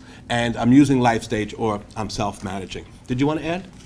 Yeah, I was just going to say with the form you need to submit, again, treasurer and annual conference. Good. Your treasurer gets a bill from the annual conference for your pension payments. So they're going to want to know what they should be paying back to the annual conference. And then the annual conference is the one that's going to make that change on your behalf so that you're billed correctly. So you want to remit those to the annual conference as well as to your church treasurer, just like that salary adjustment form we talked about with health insurance. So you want to do it to both places. And again, it's your responsibility to do it. Make sure it's done because this is your future. This is your health care. The annual conference isn't going to communicate it back to the church necessarily, or at least not directly. And I would, personal experiences here, I would not count on your treasurer to do something of this magnitude for you without following up a lot. So just take care of it yourself, because these are big things that in 60 years when we're all retiring. And we're sitting here hearing the presentation that was given yesterday. We're going to say, why didn't I talk to my treasurer? Just submit the forms. Treasurer annual conference. Now, I already have an account as a staff member of a Methodist church. Will the clergy portion go into that, or will I have to get a whole new account as a clergy person? I believe it'll go right into the same account. Okay. That won't duplicate you. But I probably have to fill out the forms about Correct. the difference and. Yep. So you already get statements? You have a UMPIP? Okay, excellent. Yeah, they should consolidate that for you. Okay. Yep, definitely. Now, it's, I think, equally important, not just to tell you how much to put in or talk about the investments. There are different ways to access this money, okay? Obviously, that last bullet is what it's all about, retirement, different options in retirement. But along the way, you might have circumstances where you need to have access to this money. There's in-service withdrawals, but that's not until age 59 and a half. But what might be important to note is that the program does have both a hardship loan and a hardship withdrawal provision. And those are important. I've seen those provisions help a lot of clergy. They're very different, and one is much better, I think, than the other one. In addition, in the event of a disability, you have access to this money. Any separation of service from the denomination, voluntary, involuntary, you have access to this money. It's yours, okay? It's 100% yours, no doubt about that. You know, I'm not going to go into all the details of hardship loans and withdrawals, but just know, if you're having a difficult financial circumstance, pick up the phone and call Westpath. They can guide you through. The loan is a neat option. It's not a distribution, not a taxable event. These programs allow you to borrow your own money, but you got to pay it back, okay? And you pay yourself back. And the rules are quite clear. You have to charge yourself interest. And the interest does go back into your accounts. Doesn't go to a bank or the conference or to Westpath. Goes back to yourself. But I've seen this help a lot of people. And we changed it a few years ago. Even if you're in retired status, you're allowed to take out a loan from your own money. And that helps a lot of our retirees. So just keep that in mind. Your hardship circumstance might be so bad, so nasty, that a loan's not going to be enough. Hardship withdrawals are available, and it's not a pleasant way to get money out of this plan. Subject to taxes, subject to penalties, subject to a 6-month suspension from contributing to the plan. That's not good. That means 6 months no matching contribution. So be careful, but know that help is there if something comes up. Just pick up the phone. Yes, Brian? You said, because every plan is different, vested amount. What's vested? Is it day one, vested 5 years? Vested Yeah. 7? What is that vested time frame? Good question. Yeah, vesting is a concept that really is closely aligned with defined contribution plans. And the word vesting means ownership. When exactly do you own the money in the plan? Some programs have, oh, well, we'll put a match in for you, but it's not really vested until 5 years. That's called cliff vesting. Other programs will say, well, we'll put money in for you and we'll do tier vesting, meaning that 20% a year becomes yours really. In this plan, 100% immediately vested, anything. That's why I didn't mention a vesting schedule, because this is I'm trying to be as transparent as possible. There's no gimmicks here or hidden tricks or anything. Your money is your money, and that's true of any plan. No one can say, hey, your contribution has to go through a vesting schedule. What? Wait a minute, that's my money, okay? But the employer piece, they can say, oh, there's a vesting for that, which is kind of like giving you a gift with a big string tied to it that they can pull back. Not here. Everything. So whatever you see on those statements is yours, 100% vested. That's a good question. That doesn't come up that often, but yeah, some of these programs that you might have seen, like 401ks, and some of them used to be nasty with vesting schedule, and the Department of Labor finally said, you know what, you can't make someone wait like 10 years to be vested in these plans. They put some limits on that, which is really good. I'm not a fan of vesting schedules, as you probably can tell. I like 100% immediate eligibility, 100% immediate vesting, for sure. A little bit about investing with Westpath. One of the big responsibilities that the agency I work for has is to manage money. We're an investment management company, hence the name Westpath Benefits and Investments. And we manage a lot of money. When I started in 2014, we had about $19 billion in assets. I said, wow, that's a lot of money. That sure is a lot of money. And that's grown. Here we are just about close to 5 years later, and where assets are up to over $23 billion in assets. I say, wow, that's a lot of money. Some of that is participant money, foundation money, defined benefit plan money. A lot of institutional folks invest with Westpath. But what we're trying to do with the money, and it's a tremendous responsibility that we take seriously, and I'm really impressed and proud of the way we do it. We got to invest in such practices and philosophies that uphold the values of the church. Okay, long-term, socially responsible, sustaining investment is what we're all about. We do have some ethical exclusions, some stuff that we just will not ever invest in. I think, are you aware of those? Should I list them? Nah. Like what? Gambling, pornography, weapons, for-profit prisons, alcohol, tobacco, things like that, they're not going to invest in. We also have some socially responsible, social values, choice suite funds, which also take into account some resolutions passed by annual conferences, really a heightened focus on sustainable and social responsible practices.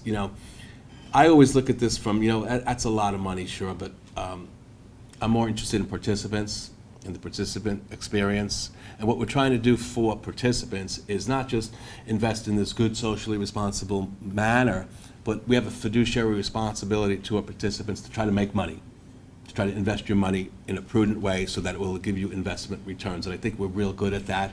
We want to keep expenses really low and reasonable. These are not anything tricky here.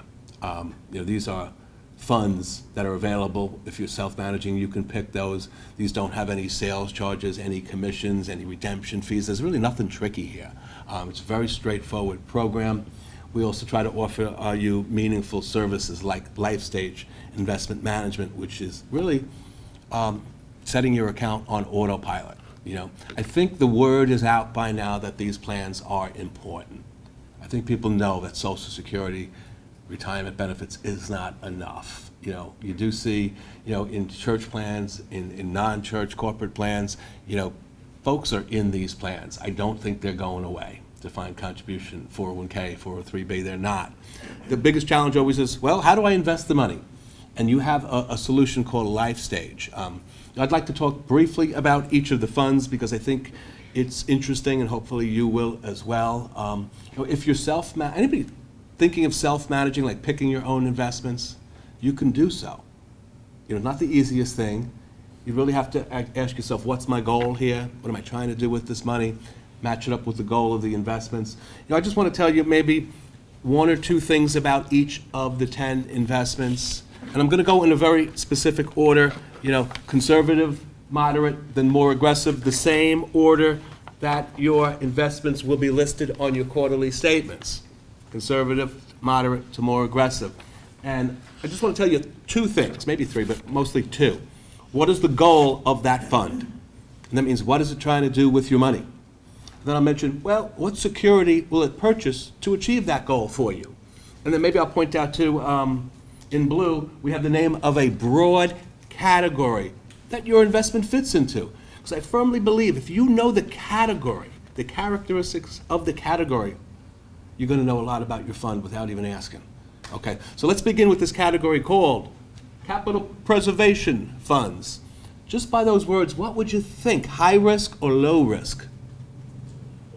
Low risk, good. Preserve your capital, protect your principal. The goal of that category and the fund in that category is clearly stated. If you read it, it'll say safety.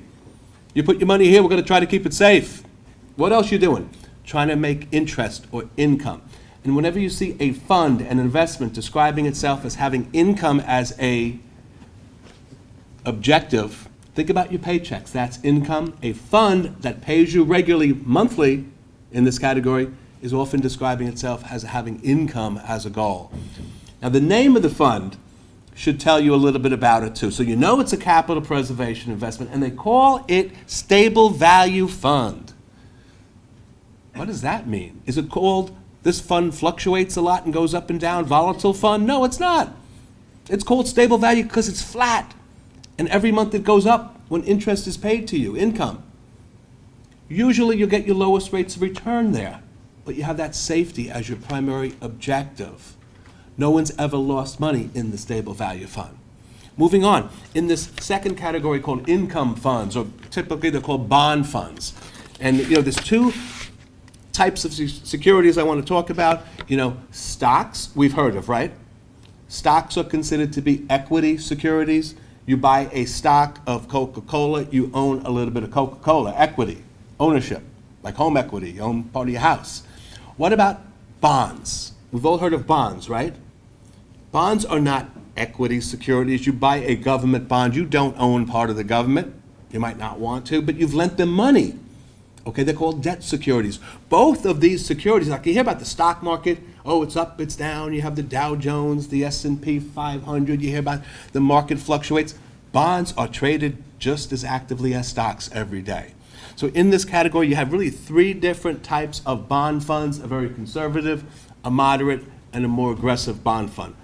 Usually you get higher rates of income or interest, but the trade-off is they're going to fluctuate in value every single day, not be stable. And I'm not talking about wild fluctuations in a bond fund. But the next category, again, more aggressive, is an interesting category, often described as growth and income funds.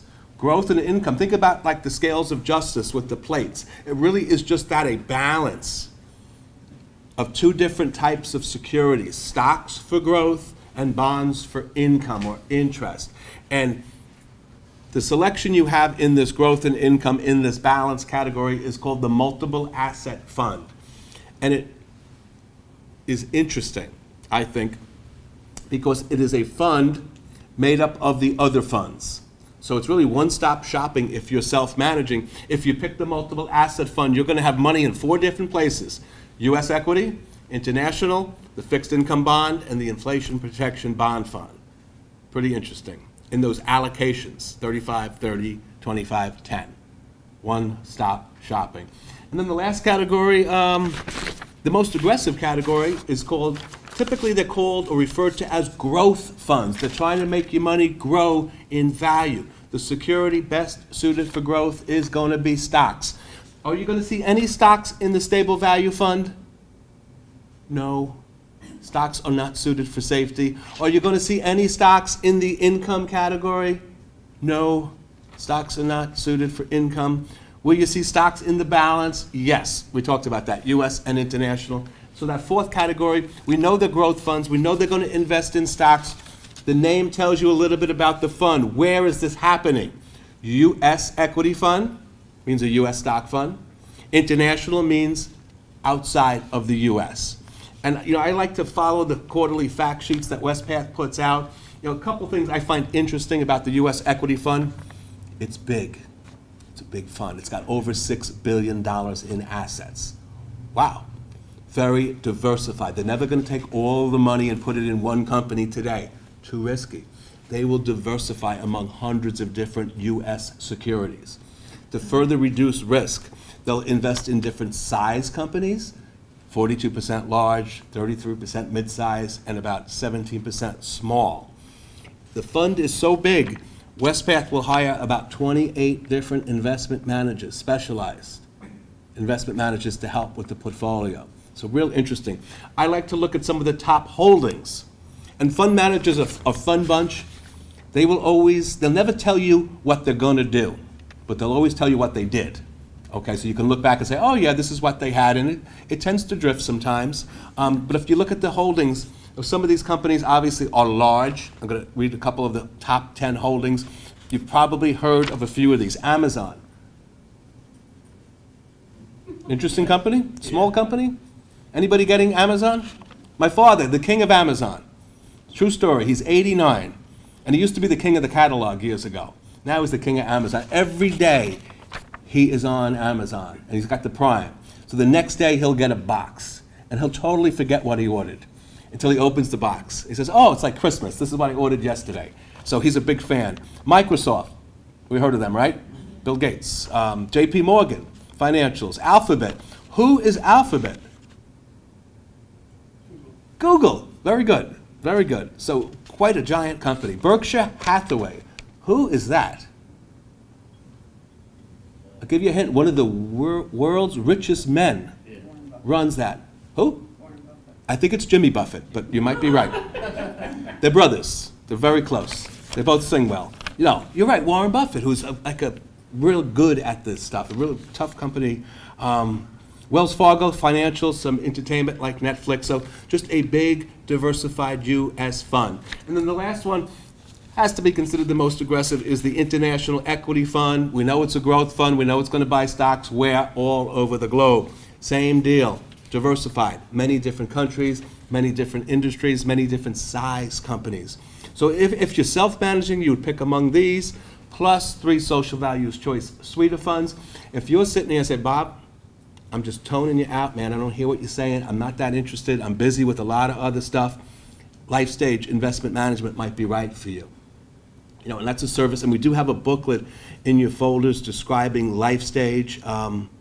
It has helped a lot of our participants. It takes you out of the business of trying to self-manage your own account. And I always ask when we do retirement work or pre-retirement work, I'll ask, you know, anybody self-managing their accounts? And I'll see some hands go up. I will. There's people that like to do that. And I'll ask you how many people are in Life Stage, and I'll see a lot more hands go up. Then I'll ask, did anyone not raise their hand because you're not sure? And I do see that quite a bit. People just say, I don't know, Bob. You might have defaulted into Life Stage. You will have the opportunity, once you're up and running in these plans, to go to Benefit Access. You can view your account information, update your beneficiaries, look at performance numbers, sign up for Life Stage, update your profile for Life Stage. And what Life Stage is really just, it's a way to manage your account without you having to be actively involved. But you do need to complete a profile. Tell us, are you conservative, moderate, aggressive? When do you plan on retiring? Will you be eligible for Social Security? And we'll use those inputs that you provide to come up with this customized personal asset allocation strategy for you, this diversification. And that's like, if you're self-managing, you know, I wouldn't, that old saying, and it's still around, don't put all your eggs in one basket. Not a good idea, because if you drop the basket, they're all going to break. Same thing in these defined contribution plans. Diversification among the different asset classes is a good way to help reduce risk. You know, sometimes U.S. markets, more often than not, outperform international. Usually stocks will outperform bonds. Not always the case. So when you diversify, hopefully you get exposure to the asset class that is doing best. But those profiles would be important, and it's something that can change. You might not know right now when you want to retire, but later on you will, so you want to update that benefit commencement date. Your risk tolerance might change. You might be conservative right now, or moderate, or change to aggressive later on as you get more comfortable with this stuff. But those inputs you provide will affect that target allocation, that mixture. And what's great about Life Stage, one of the really important features of it, is that ongoing, they will rebalance your accounts for you when it's necessary, when there's a certain amount of drift between the target allocation and what the actual balances become. So that's just a great service. It does not cost anything to be in it. You're not locked in for any extended period of time. What questions have you got? I know I covered a lot in a short period of time. Does it make sense, though? That's my biggest concern. Excellent. Okay. A little bit, and I won't beat you to death on the death and disability programs, but it's important to know about these programs. And there is a complete schedule of the different types of benefits under Comprehensive Protection Plan, CPP. Well, I'd like to focus on the death and the disability because I think they're so important. You know, for active clergy, if anything happens to you, and we see this occasionally, there's a death benefit paid to your beneficiary. Okay, that's a flat amount, $50,000. If something happens to your spouse, 20% of, we talked about the denominational average compensation. Surviving spouse passes away, death benefit is paid. 15% of the DAC at the time of the death. And an eligible child, there's also death benefit for them. This is not so important for this group, but retirees might be eligible for death benefit as well, depending upon their years of participation in CPP. I think the disability program is so important. We have a disability area at Westpath that handles this.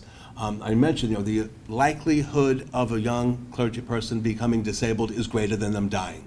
Okay? And we've seen these programs help people because there will be financial needs in the event of a disability.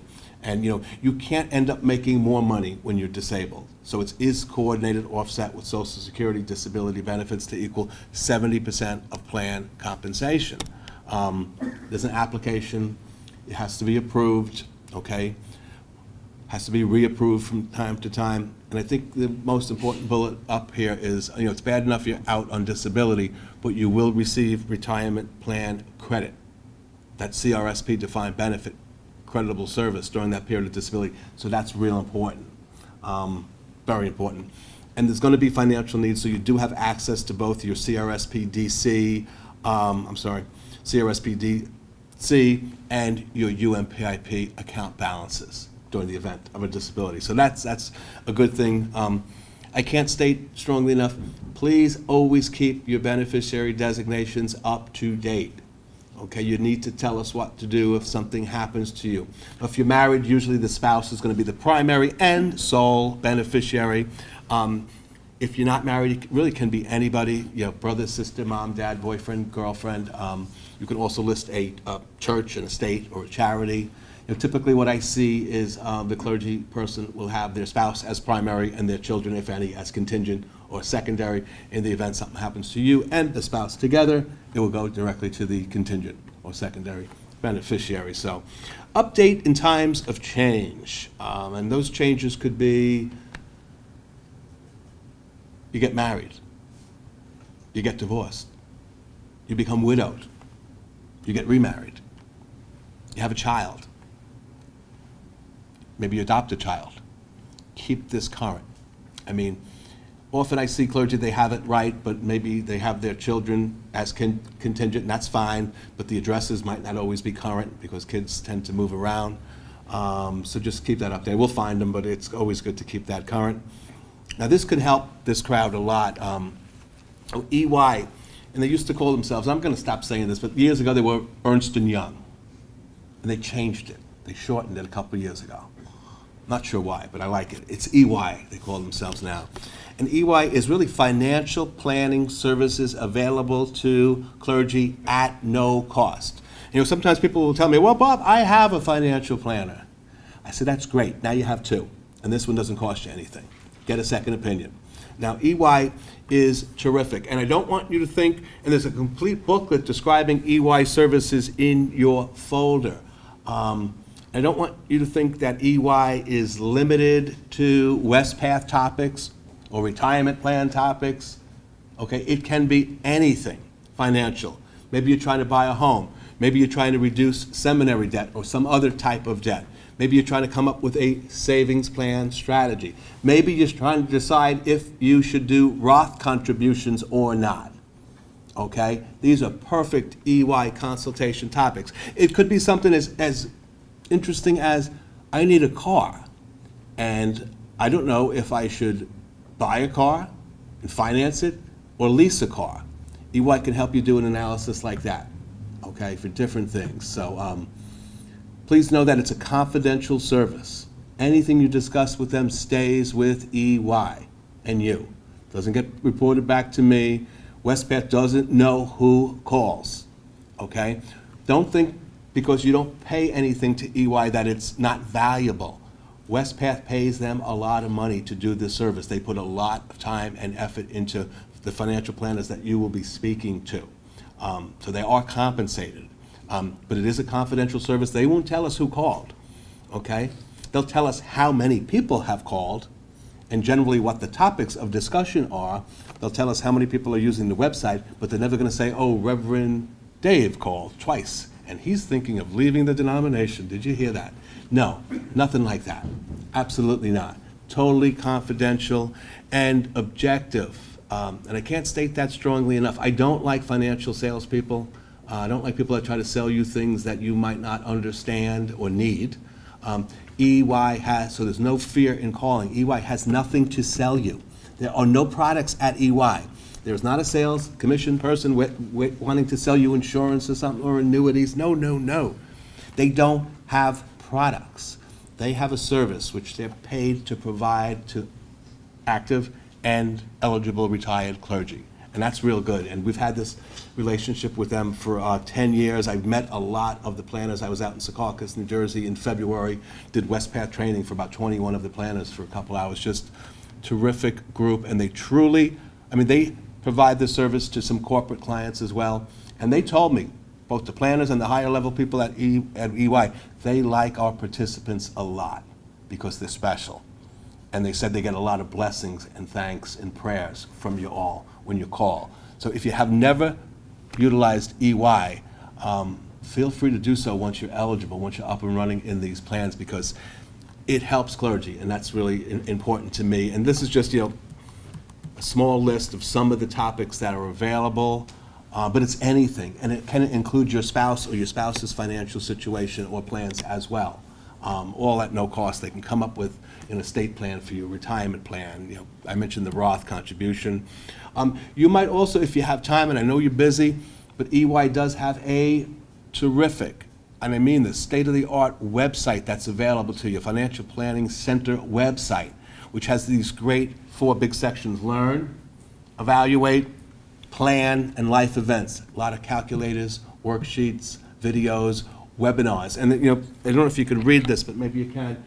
Just when I did the screenshot here, it talks about a November webinar, which I actually sat in on and at no cost. And the topic was refinancing student loans, which I was keenly interested in. So they have all these different webinar topics as well. So feel free to register on that site and call EY. They're just, it's a terrific service that's available to you to help you. A lot of our retirees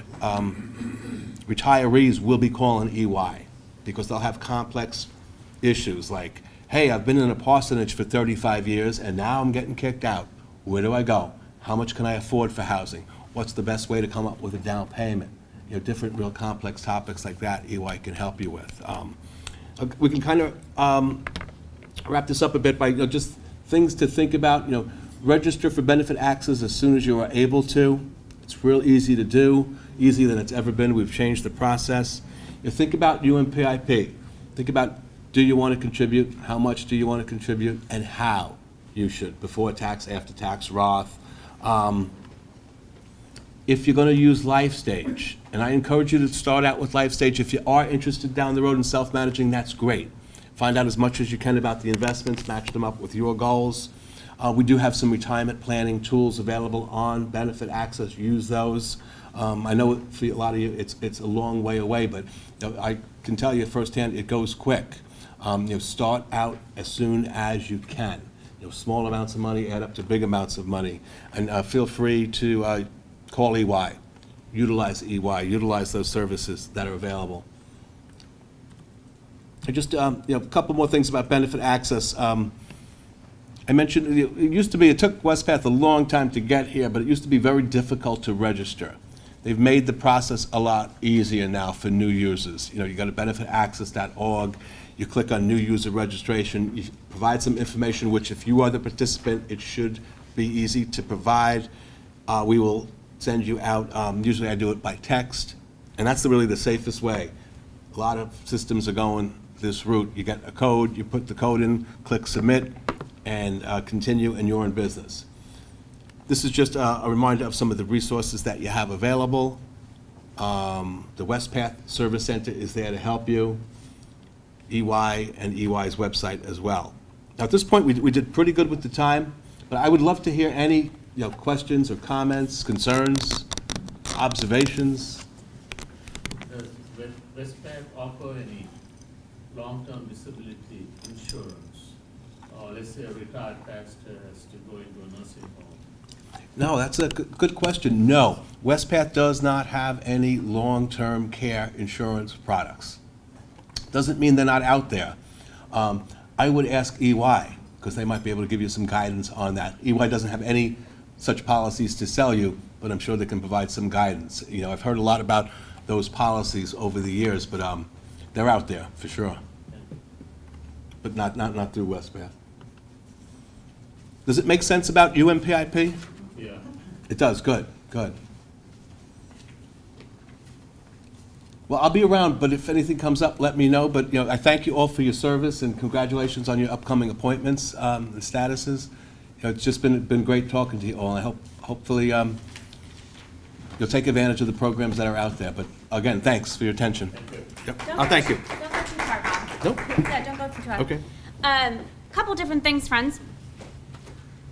We did a sweeping overview very quickly, very overwhelming. Yes. But there are places where you can get a lot more information in chunks that are easier to swallow. And if you are under the age of what for Rev It Up? Oh, yeah, 39. If you are under the age of 39. But if you're 40, we will let you go. Isn't that kind? Yes. They offer a program for you called Rev It Up. It's either offered annually or biannually, depending on what they're offering. I think the next one's coming up in October. Correct. And then if you are over the age of 39, you are not left out. We have something called Clergy Benefits Academy, which is coming up. Myrtle Beach in November.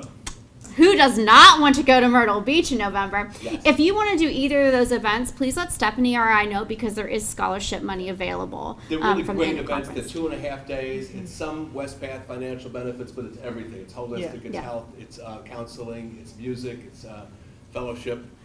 I've done Right. plenty of continuing ed friends in my lifetime, but that is Rev It Up is one of the best events that I've You been get to. credits for it, yeah. Yeah. Yeah. The other thing is we talked to you about how you elect your health insurance if you're going to be coming into a new appointment. You also need to do that with pension. And so in your packet should be that information. If you don't find it, please email me and I will send you the form, mbodel@susumc.org. And your pension, sorry I stepped out, so if I'm being repetitive, let me know. But that can be changed anytime. Health insurance, we pick once a year, right? I could go home to my home church tomorrow and change what I'm going to put into my pension election. Honestly, I usually do that around January anyway. But you're welcome to do that at any time. I'm going to be here until you leave. So we'll be here to answer any questions. Stephanie will have the magic calculator. If you say, I'm thinking of this plan or that plan, what does that look like for me? Great information to have as you go home to make some decisions. So we are just praying blessings upon you as you continue along in this ministerial journey, but we will be around to answer any particular questions you may have. Okay, thank you. Thank you. And as we conclude, let's just say a prayer that some of this seeps into your minds.